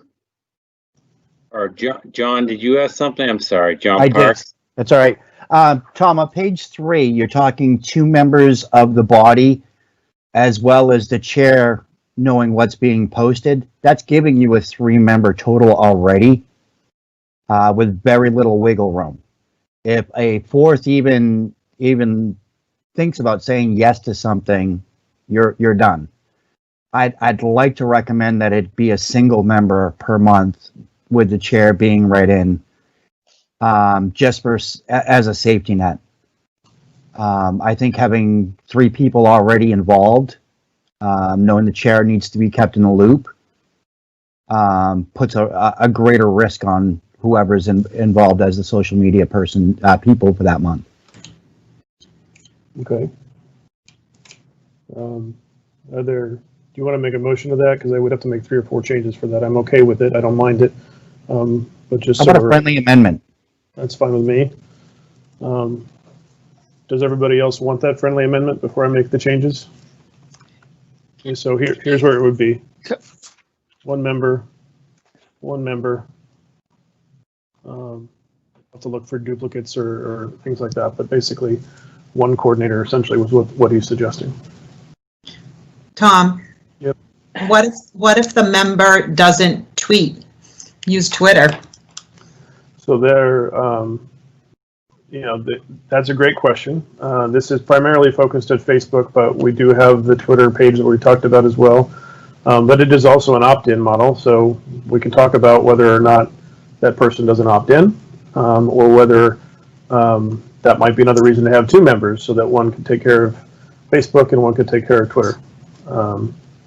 That's a good question. Or we can decide that we don't want to worry about Twitter and cross Twitter off altogether and just say we're not going to maintain a Twitter profile or presence. Twitter is one of the most powerful tools in education right now. There's a ton of information on Twitter from an education perspective. So that's the reason why I added it, because there's a lot of information out there that's very, very good information from a learning and understanding perspective. And our own administration uses it very heavily as well. But in terms of getting information out to the community, is Facebook enough? Facebook is, I would say, probably the primary use case in Reading right now. But I believe, and I see it on a regular basis, that we have quite a large Twitter population too. It's actually, it seems to me a little bit safer. There's less back and forth. There's less combativeness overall. I mean, there is some, but not nearly as much as we see in some of our Facebook groups. But we can agree to make changes here if necessary on that front. One thing I will say as well is we can also agree on this procedure change without a vote. So these procedure changes we do not necessarily need to vote on. It's good to grab the intent and make sure that we all are on the same page of those, and we can make those changes, but those don't impact the vote of the policy itself. Can I make sure I understand number 1? Sure. Are we saying that 1 or 2, and we'll decide, as a social media coordinator, are you charged with following all the pages in Reading and commenting anytime there's a question that's related to the school committee? Like, what exactly are we asking of this person or persons? Oh, great question. I think. Go ahead, Chuck. Do you want to say? No, go ahead. You started. Yeah, I was gonna say it's the intent is not to be everywhere all the time, right?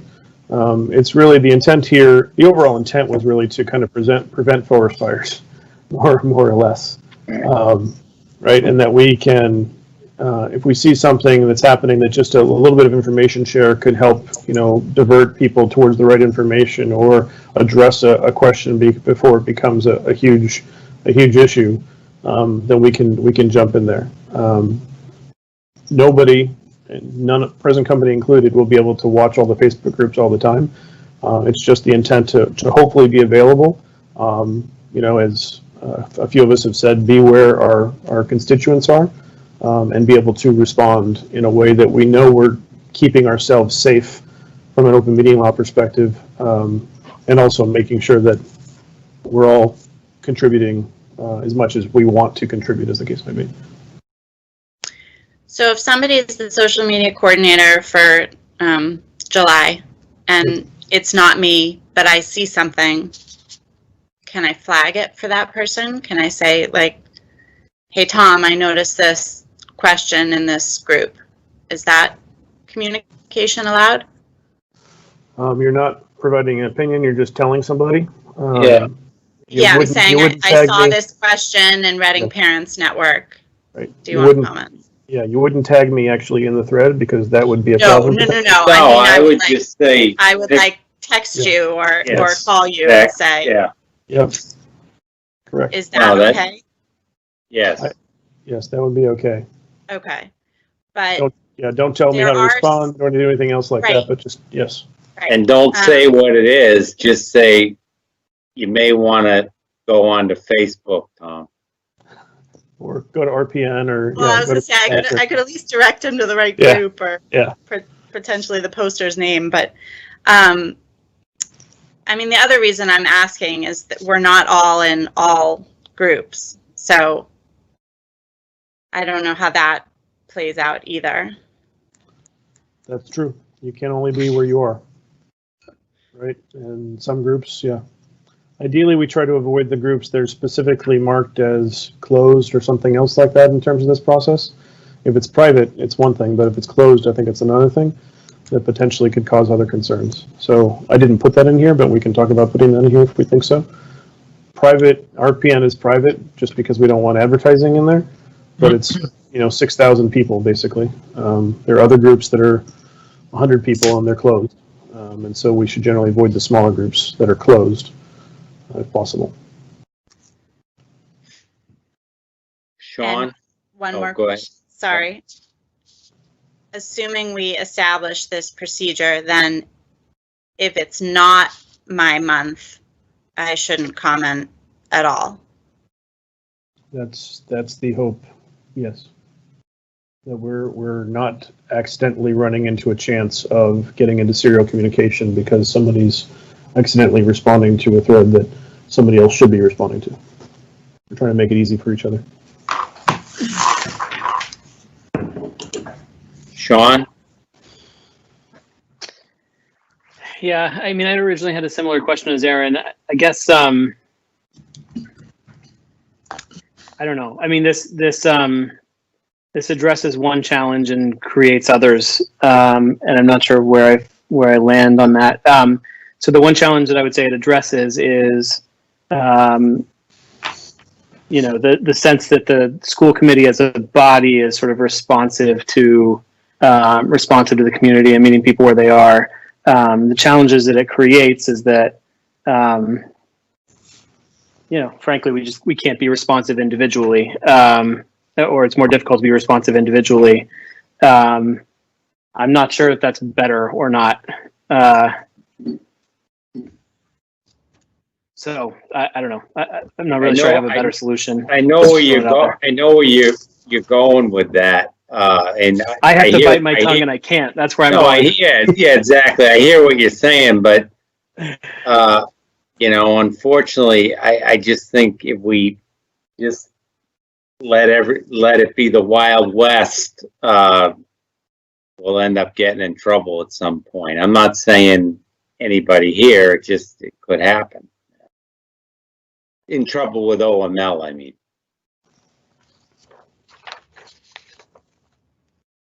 Yeah, see, I almost feel the opposite. Like, I am on social media a lot, and it's a way that I feel connected to things. So if I'm told only 2 months out of the year am I allowed to engage, that feels like it's like breaking a form of communication that I like to have with people.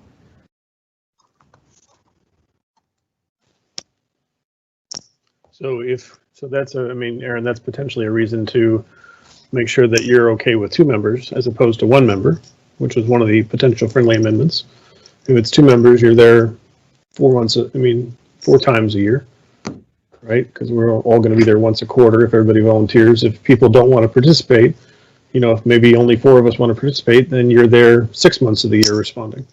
And nothing stops you from talking to people directly. It's just trying to avoid the serial communication that can come up in Facebook and others that could run afoul.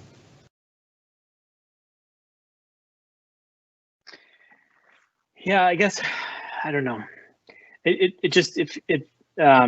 So yes, that's better, I suppose. You know, maybe at the end of the day, it's only Aaron and I that want to be social media coordinators. Who knows?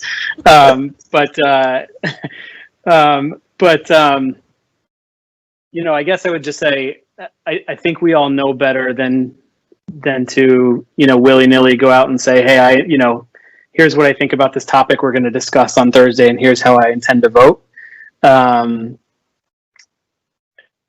So this cuts us off certainly from that, which is probably a good thing, but it also cuts us off from, you know, I'm on RPN. Somebody says, does anybody know when this thing is happening? I can't just fire off a response. I've got to, you know, go through a set of channels that might mean that thing sits out there floating for half a day or a day or whatever. That doesn't necessarily feel constructive to me. So I don't know. Makes me a little bit uneasy.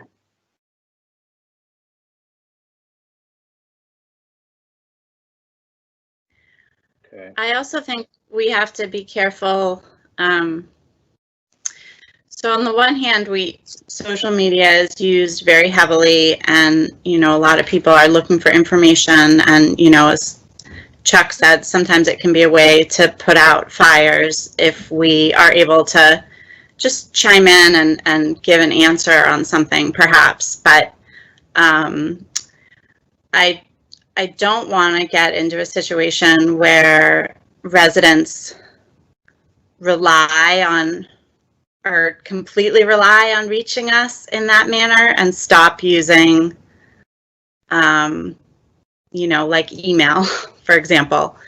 So I feel like that's a slippery slope as well that we have to think about. I don't know if I made sense with that. I think I know what you're No, saying. you did. Yeah, I think I know what you're saying there for sure. I don't think that will stop those people that will send emails from sending us emails. And I think even many times it may be beneficial for us to say, if you're really concerned about this, please send an email. So, you know, it's aware for everybody, right? That's not a problem either. We are walking a tricky line here in all regards. I think, you know, I'm just going to say this just because sometimes I just peel off the Band-Aid appropriately, but that is who it is. That is who I am to a degree. 1D was also one of the reasons why we put through this, is so it's not always the same people, right? You know, if one person gets in there, then the second person gets in there, the rest of us can't get in there. We can't actually look like we're responsive, right? Which can prevent its own can create its own problem, and that's So one of the things about this is trying to be fair as well across the committee, that we have the chance to demonstrate that community connectedness, if we want to, right? But we want to make sure that, at least I did when the intent was, and it was a completely different committee when I wrote most of this, right? At the time, I didn't want to be the guy who was trying to be always out in front and always showing, being the first to respond to things. And, now I also want to make sure I have a chance to respond to things. You guys are very proactive, and I appreciate that proactivity, but I have no chance to get in there anymore because I'm following my own procedure that I wrote to make sure that we don't accidentally get into serial communication. So I want to make, in terms of fairness for each of us as well, there's a portion of that goes into this procedure as it's written.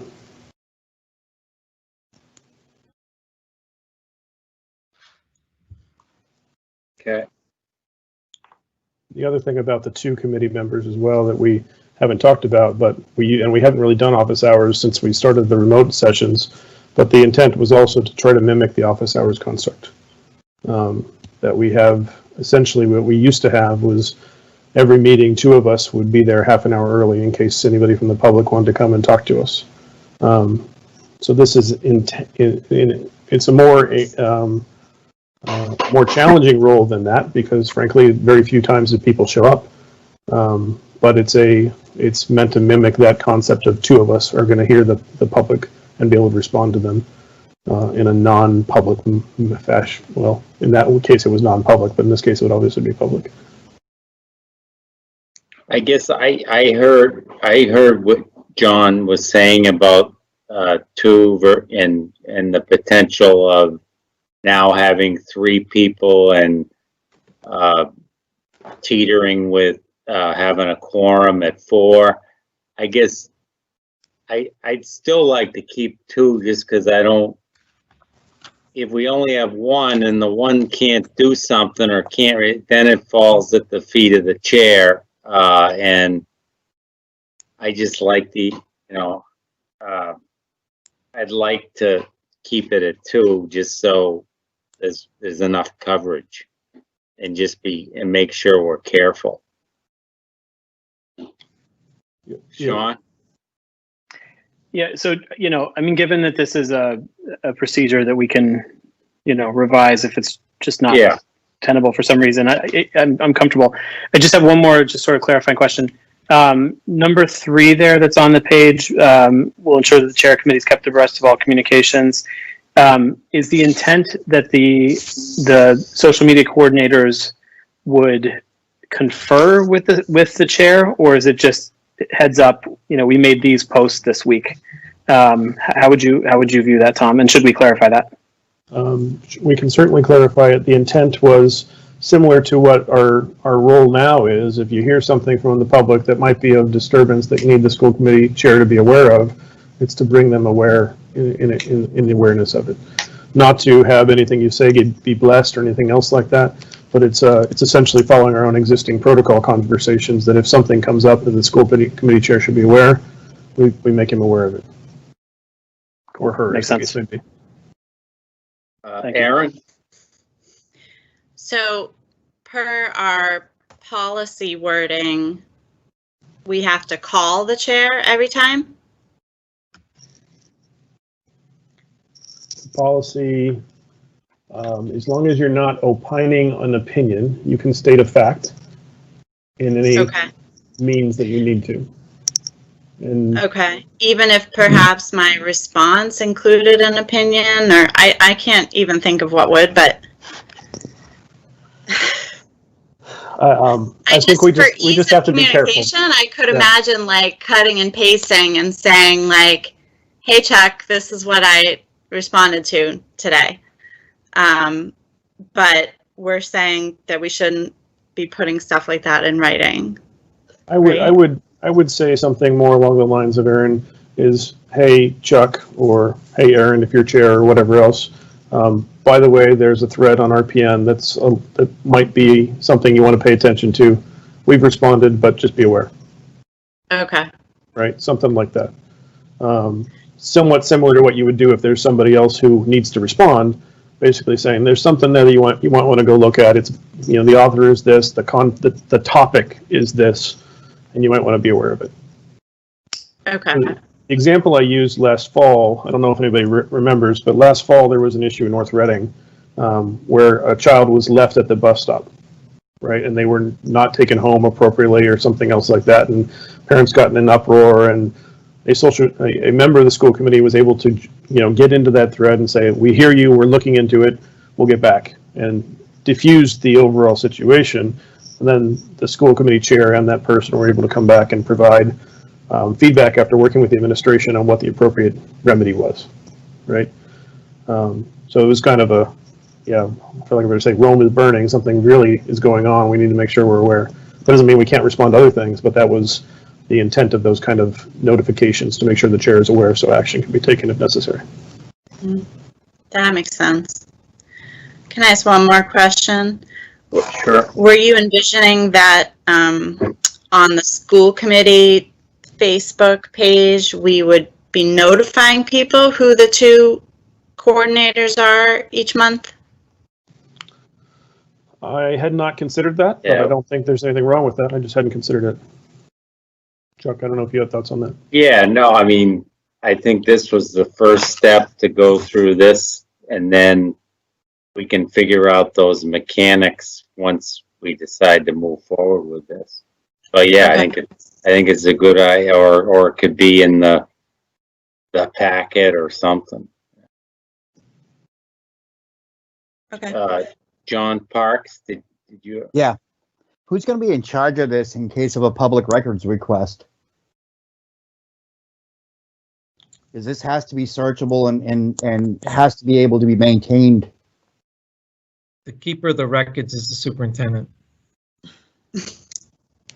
So we're going to ask the superintendent to monitor, maintain, and make sure that all of this is tracked. Public records is a thing in the official use of certain systems. Mm-hmm. In writing into a Facebook thread, it's already in the public. There's no public record in that particular case. I think you could say, John, if our individual Facebook page and our Twitter page profile, maybe those should qualify for public records, but actual responses into other Facebook pages or something are not public records. It's already in the public. It is, but it has to be maintained as well, Chuck. Yeah. So that, you know, if you're posting into RPN as John Parks, school committee member, that has to be tracked, because at some point laws could change very quickly that they need that information pulled. And this is opening that can of worms of somebody's got to maintain those records. I don't think there's any case law along that line. Yeah. Yeah. If there is, we can amend the procedure and do what we need to do, but there's no case law that says a private Facebook page or group qualifies, and responses by an individual who happens to be a board member or a committee member qualifies as public record. Just as my notes individually don't qualify as public record. My emails on the official system do, but my notes individually do not. Your notes individually do not, right? So I don't see it. There has been no case law. I searched quite a bit for that. There has been no case law to say that those type of things fall into public record. I think you can make an argument. I think we should probably be careful about it and try and figure out how to archive it off, or make sure that all the posts that we post on our Facebook page, not within any other group or anything else, are to documents that are already retained in other places. So our minutes, for example, our agendas, for example, the meeting packets, any other documents that are shared as part of the meeting, those things can go because they're going to be retained anyway, right? Yep. There's no challenge in those. Yeah, that's the easy things. I'm more worried about if I'm responding as John Parks, school committee member, to a specific thread. I have to respond. It has to be factual. It has to be something we've already decided on. It can't be something we're deliberating on currently. And I can see very quickly that could be a request.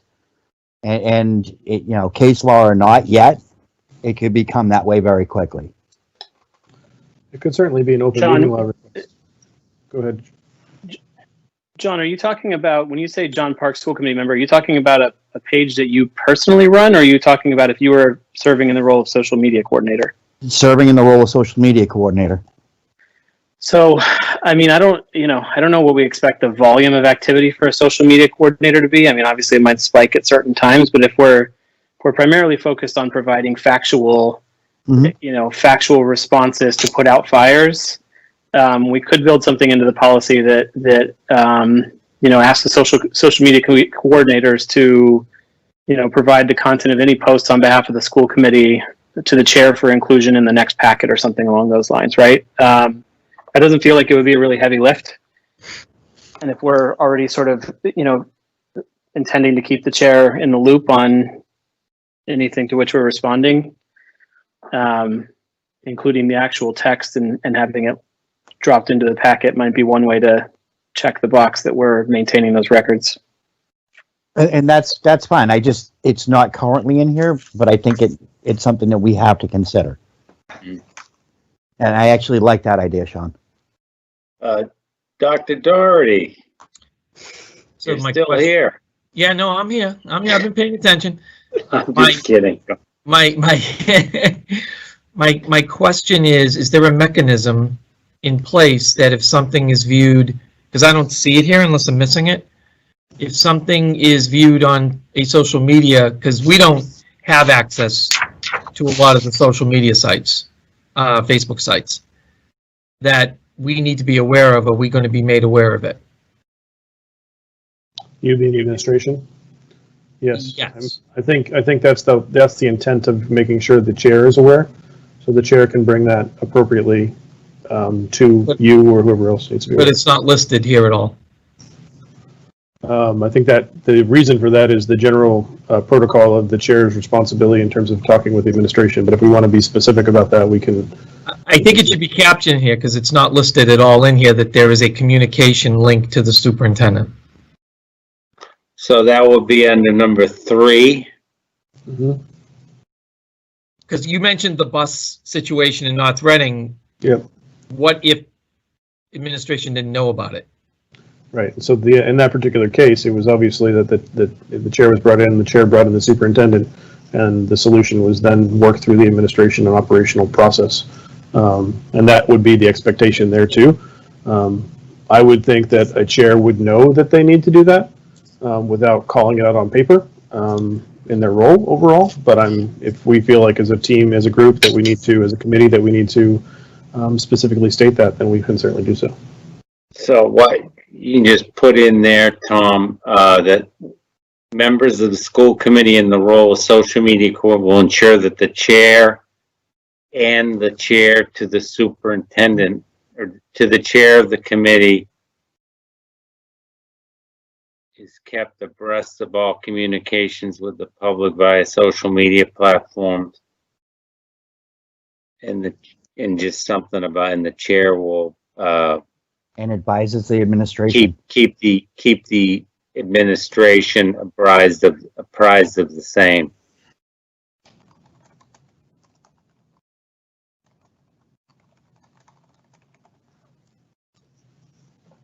Is that what you're looking for, Chuck? Yeah. Is that what you, John? Yeah, I just want to make sure the loop is closed. That's all. Yeah.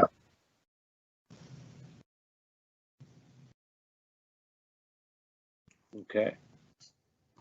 So just going back to John's amendment real quick, or friendly amendment with 2 to 1, I think I heard from the committee that we're more comfortable with 2, but I don't want to just make that assumption before we move forward. So is that?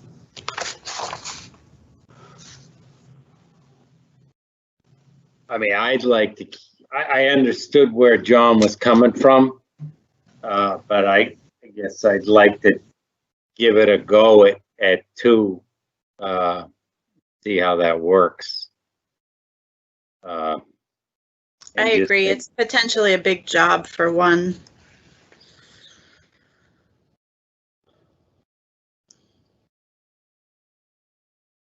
Anyone else? No. So I know we don't vote. I would like to vote on this, even though it's not a, you Friendly don't amendment, have. Chuck. What's that? I'm going to withdraw my friendly amendment first. Thank you. So Chuck, do you want to vote on the policies first and then the Yeah, the procedure? policy, yeah, the policies first, then come back to this. Okay. The You motion's already been made the made. motion, right? Yep, the motion's been made. Okay, any other discussion? Hearing none. Aaron, Aye. Tom, Aye. Sean, Aye. John, Nay. Carla, Aye. Chuck, aye. Okay. Now we can go to did that motion cover, covered Yes. both of the policies, so now we go to I'd like to vote on the other thing as well, even though doesn't require a vote. Okay. You want me to make a motion then? Yes.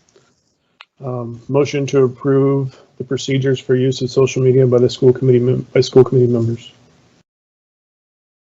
there a As second? amended. Second, Sean. Any other discussion? Aaron, Aye. Tom, Aye.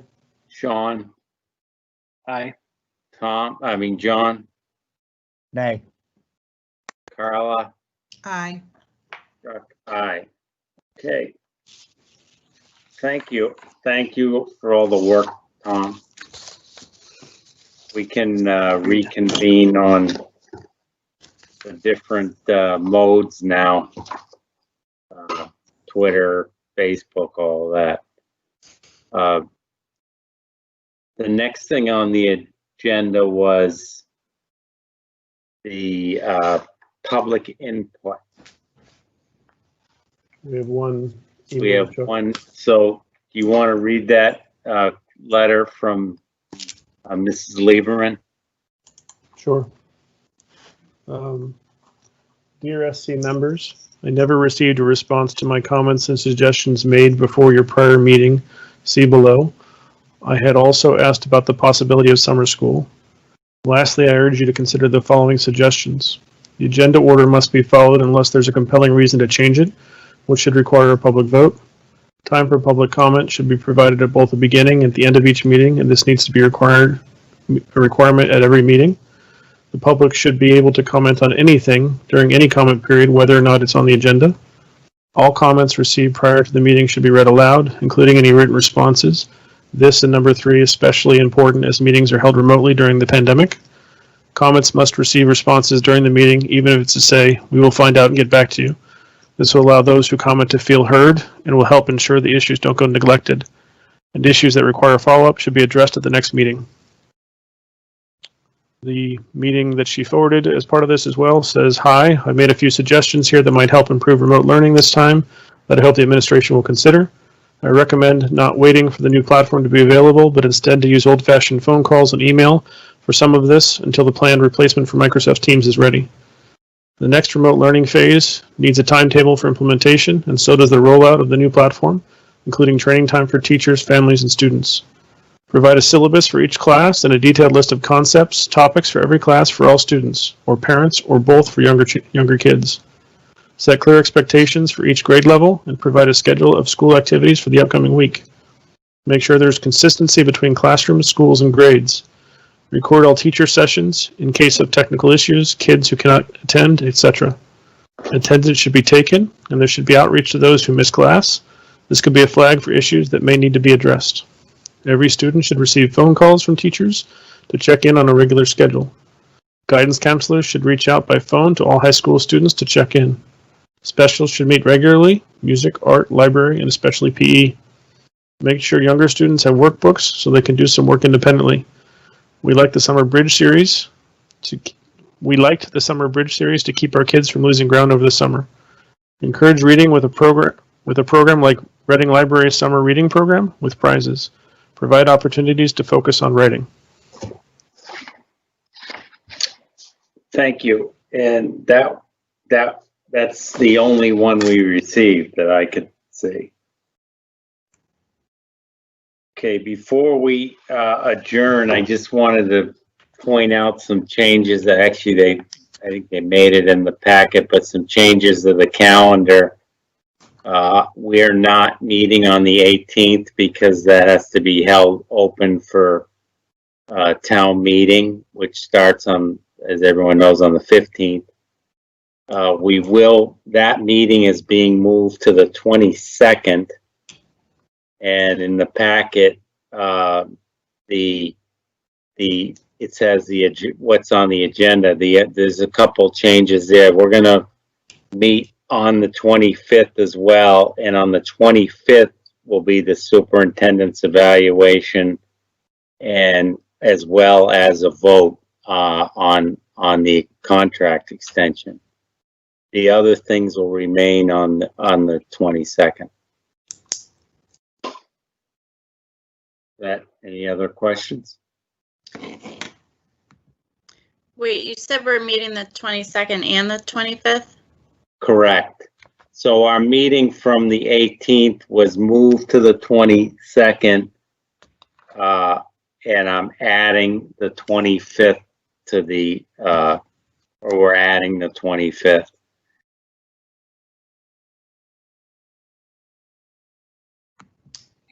Chuck? Yes. The town meeting is only expected to be one night, isn't it? We can't, it may be, but we can't take that chance. We were told to leave the 18th open for town meeting as well, and to move that 18th school committee meeting. Okay. If it wraps on the 15th, could we, I don't know, I mean, I don't know if it makes a difference for folks, but if it wraps on the 15th, could we post on Tuesday the 16th for a meeting on Thursday the 18th? I suppose that's 40, we just need 48 hours, yeah. Yeah, we have enough time. I guess the question is, Yeah, I mean, would Gail and Chris be ready if we moved them up, or would the review be ready if we moved it up?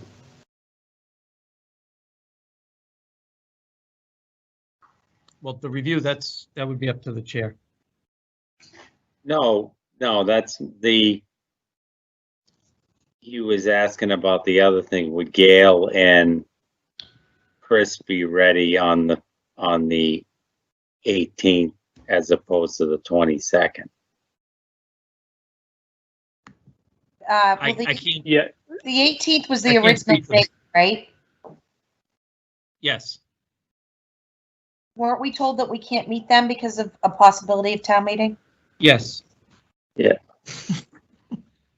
I mean, I could be ready the 18th or the 22nd. That's no problem either way. All right, well, we'll keep that. So right now, the calendar is as written there, and the evaluation and the vote on the contract is going to be moved to the 25th. And if something changes Monday night, we can rearrange. We'll yeah, have I didn't mean to throw a wrench in. I didn't mean to throw a wrench in the works. I just I know. My concern is giving staff the ability to prepare, because they're not going to know until Tuesday morning. Yeah, that's why I thought it was worth flagging as a possibility now if we want to explore it. I just want to throw out, if we do meet on the 22nd, I may be, say, 30 minutes late. I don't expect that would cause a quorum issue, but and I'm comfortable with that. I won't take offense, but just give everybody a heads up now. Thank you. We have another member that might, we're going to be able to remote in, right, Tom? Yeah, I'll remote in. We have Wi-Fi where I'll be, so. All right. Does anyone have anything else they wanted to go over? Chuck, I don't Yes, want John. to be difficult about this, but I really think that we need to make a determination if it's going to be the 18th or the 22nd, because I don't want staff to have to work on the weekend, this weekend, to put things together if they don't have to. Well, the 18th is a week from today. Why would staff have to work on the weekend for the 8th? Because they're not going to know until Tuesday morning then, and they're going to be preparing for Thursday if they have to anticipate Thursday, if they don't know if we're going to have it or not. For the Wow. second time tonight, I retract everything I just said. So as long as others are going to be able to make it and we'll have a quorum on the 22nd, why don't we just stick with it? I'm fine with that. Okay, there's your answer. Thank you. Chuck, can I ask when is it determined meetings beyond July 2nd? You mean in whether it's remote or in person? No, just our calendar. When are we meeting? We could start putting together a draft calendar for the next committee meeting for you to Okay. look at. I just didn't know how it's not like I have big plans, but Hopefully we'll be in bricks and mortar at some point. May I ask one question? That's phase 4. Yes, Carla. Do we have an update on the Zoom contract? It's The still status? in Zoom's. It's still in Zoom's hand. Have they given us any indication when they're going to be getting to it? No. So we know, have we verified that they have it and? Oh, no, they have it. They have it. Yeah, Carla, we have verified that they do have it. We've been in contact with them daily. They are, unfortunately, they are not being incredibly responsive. They just say, you're in a queue, we'll get back to you. And oftentimes we get disconnected with them. So we actually have daily calls into them. They've actually acknowledged they've received our purchase order, signed contract, signed agreements, and just said, you're in the queue. All right, perfect. Thank you. Can I add something to that? They are a sales organization that's already hit their Q2 numbers. You may not see this go through until July. It happens quite often in a SaaS sales organization where they've absolutely blown out their numbers. And they're going to sit on that contract until July 1. Yeah, and my sense, John, is that is a huge portion, and the fact that they did have such an influx with everything that happened, that they weren't necessarily prepared for the amount of activity. So Carla, we're continuing to try. I have the IT folks calling multiple times a day to get us in queue. Thank you. I would argue that if that's a true sales organization, that's not selling. If you stop selling just because you met your goal. They're leave it at they're that. at like 350% of their goal. Okay, I'm going to make a motion before this devolves any further. I was just being a Motion wise to guy. adjourn. Second. Is there a second? Aaron, Aye. Tom, Aye.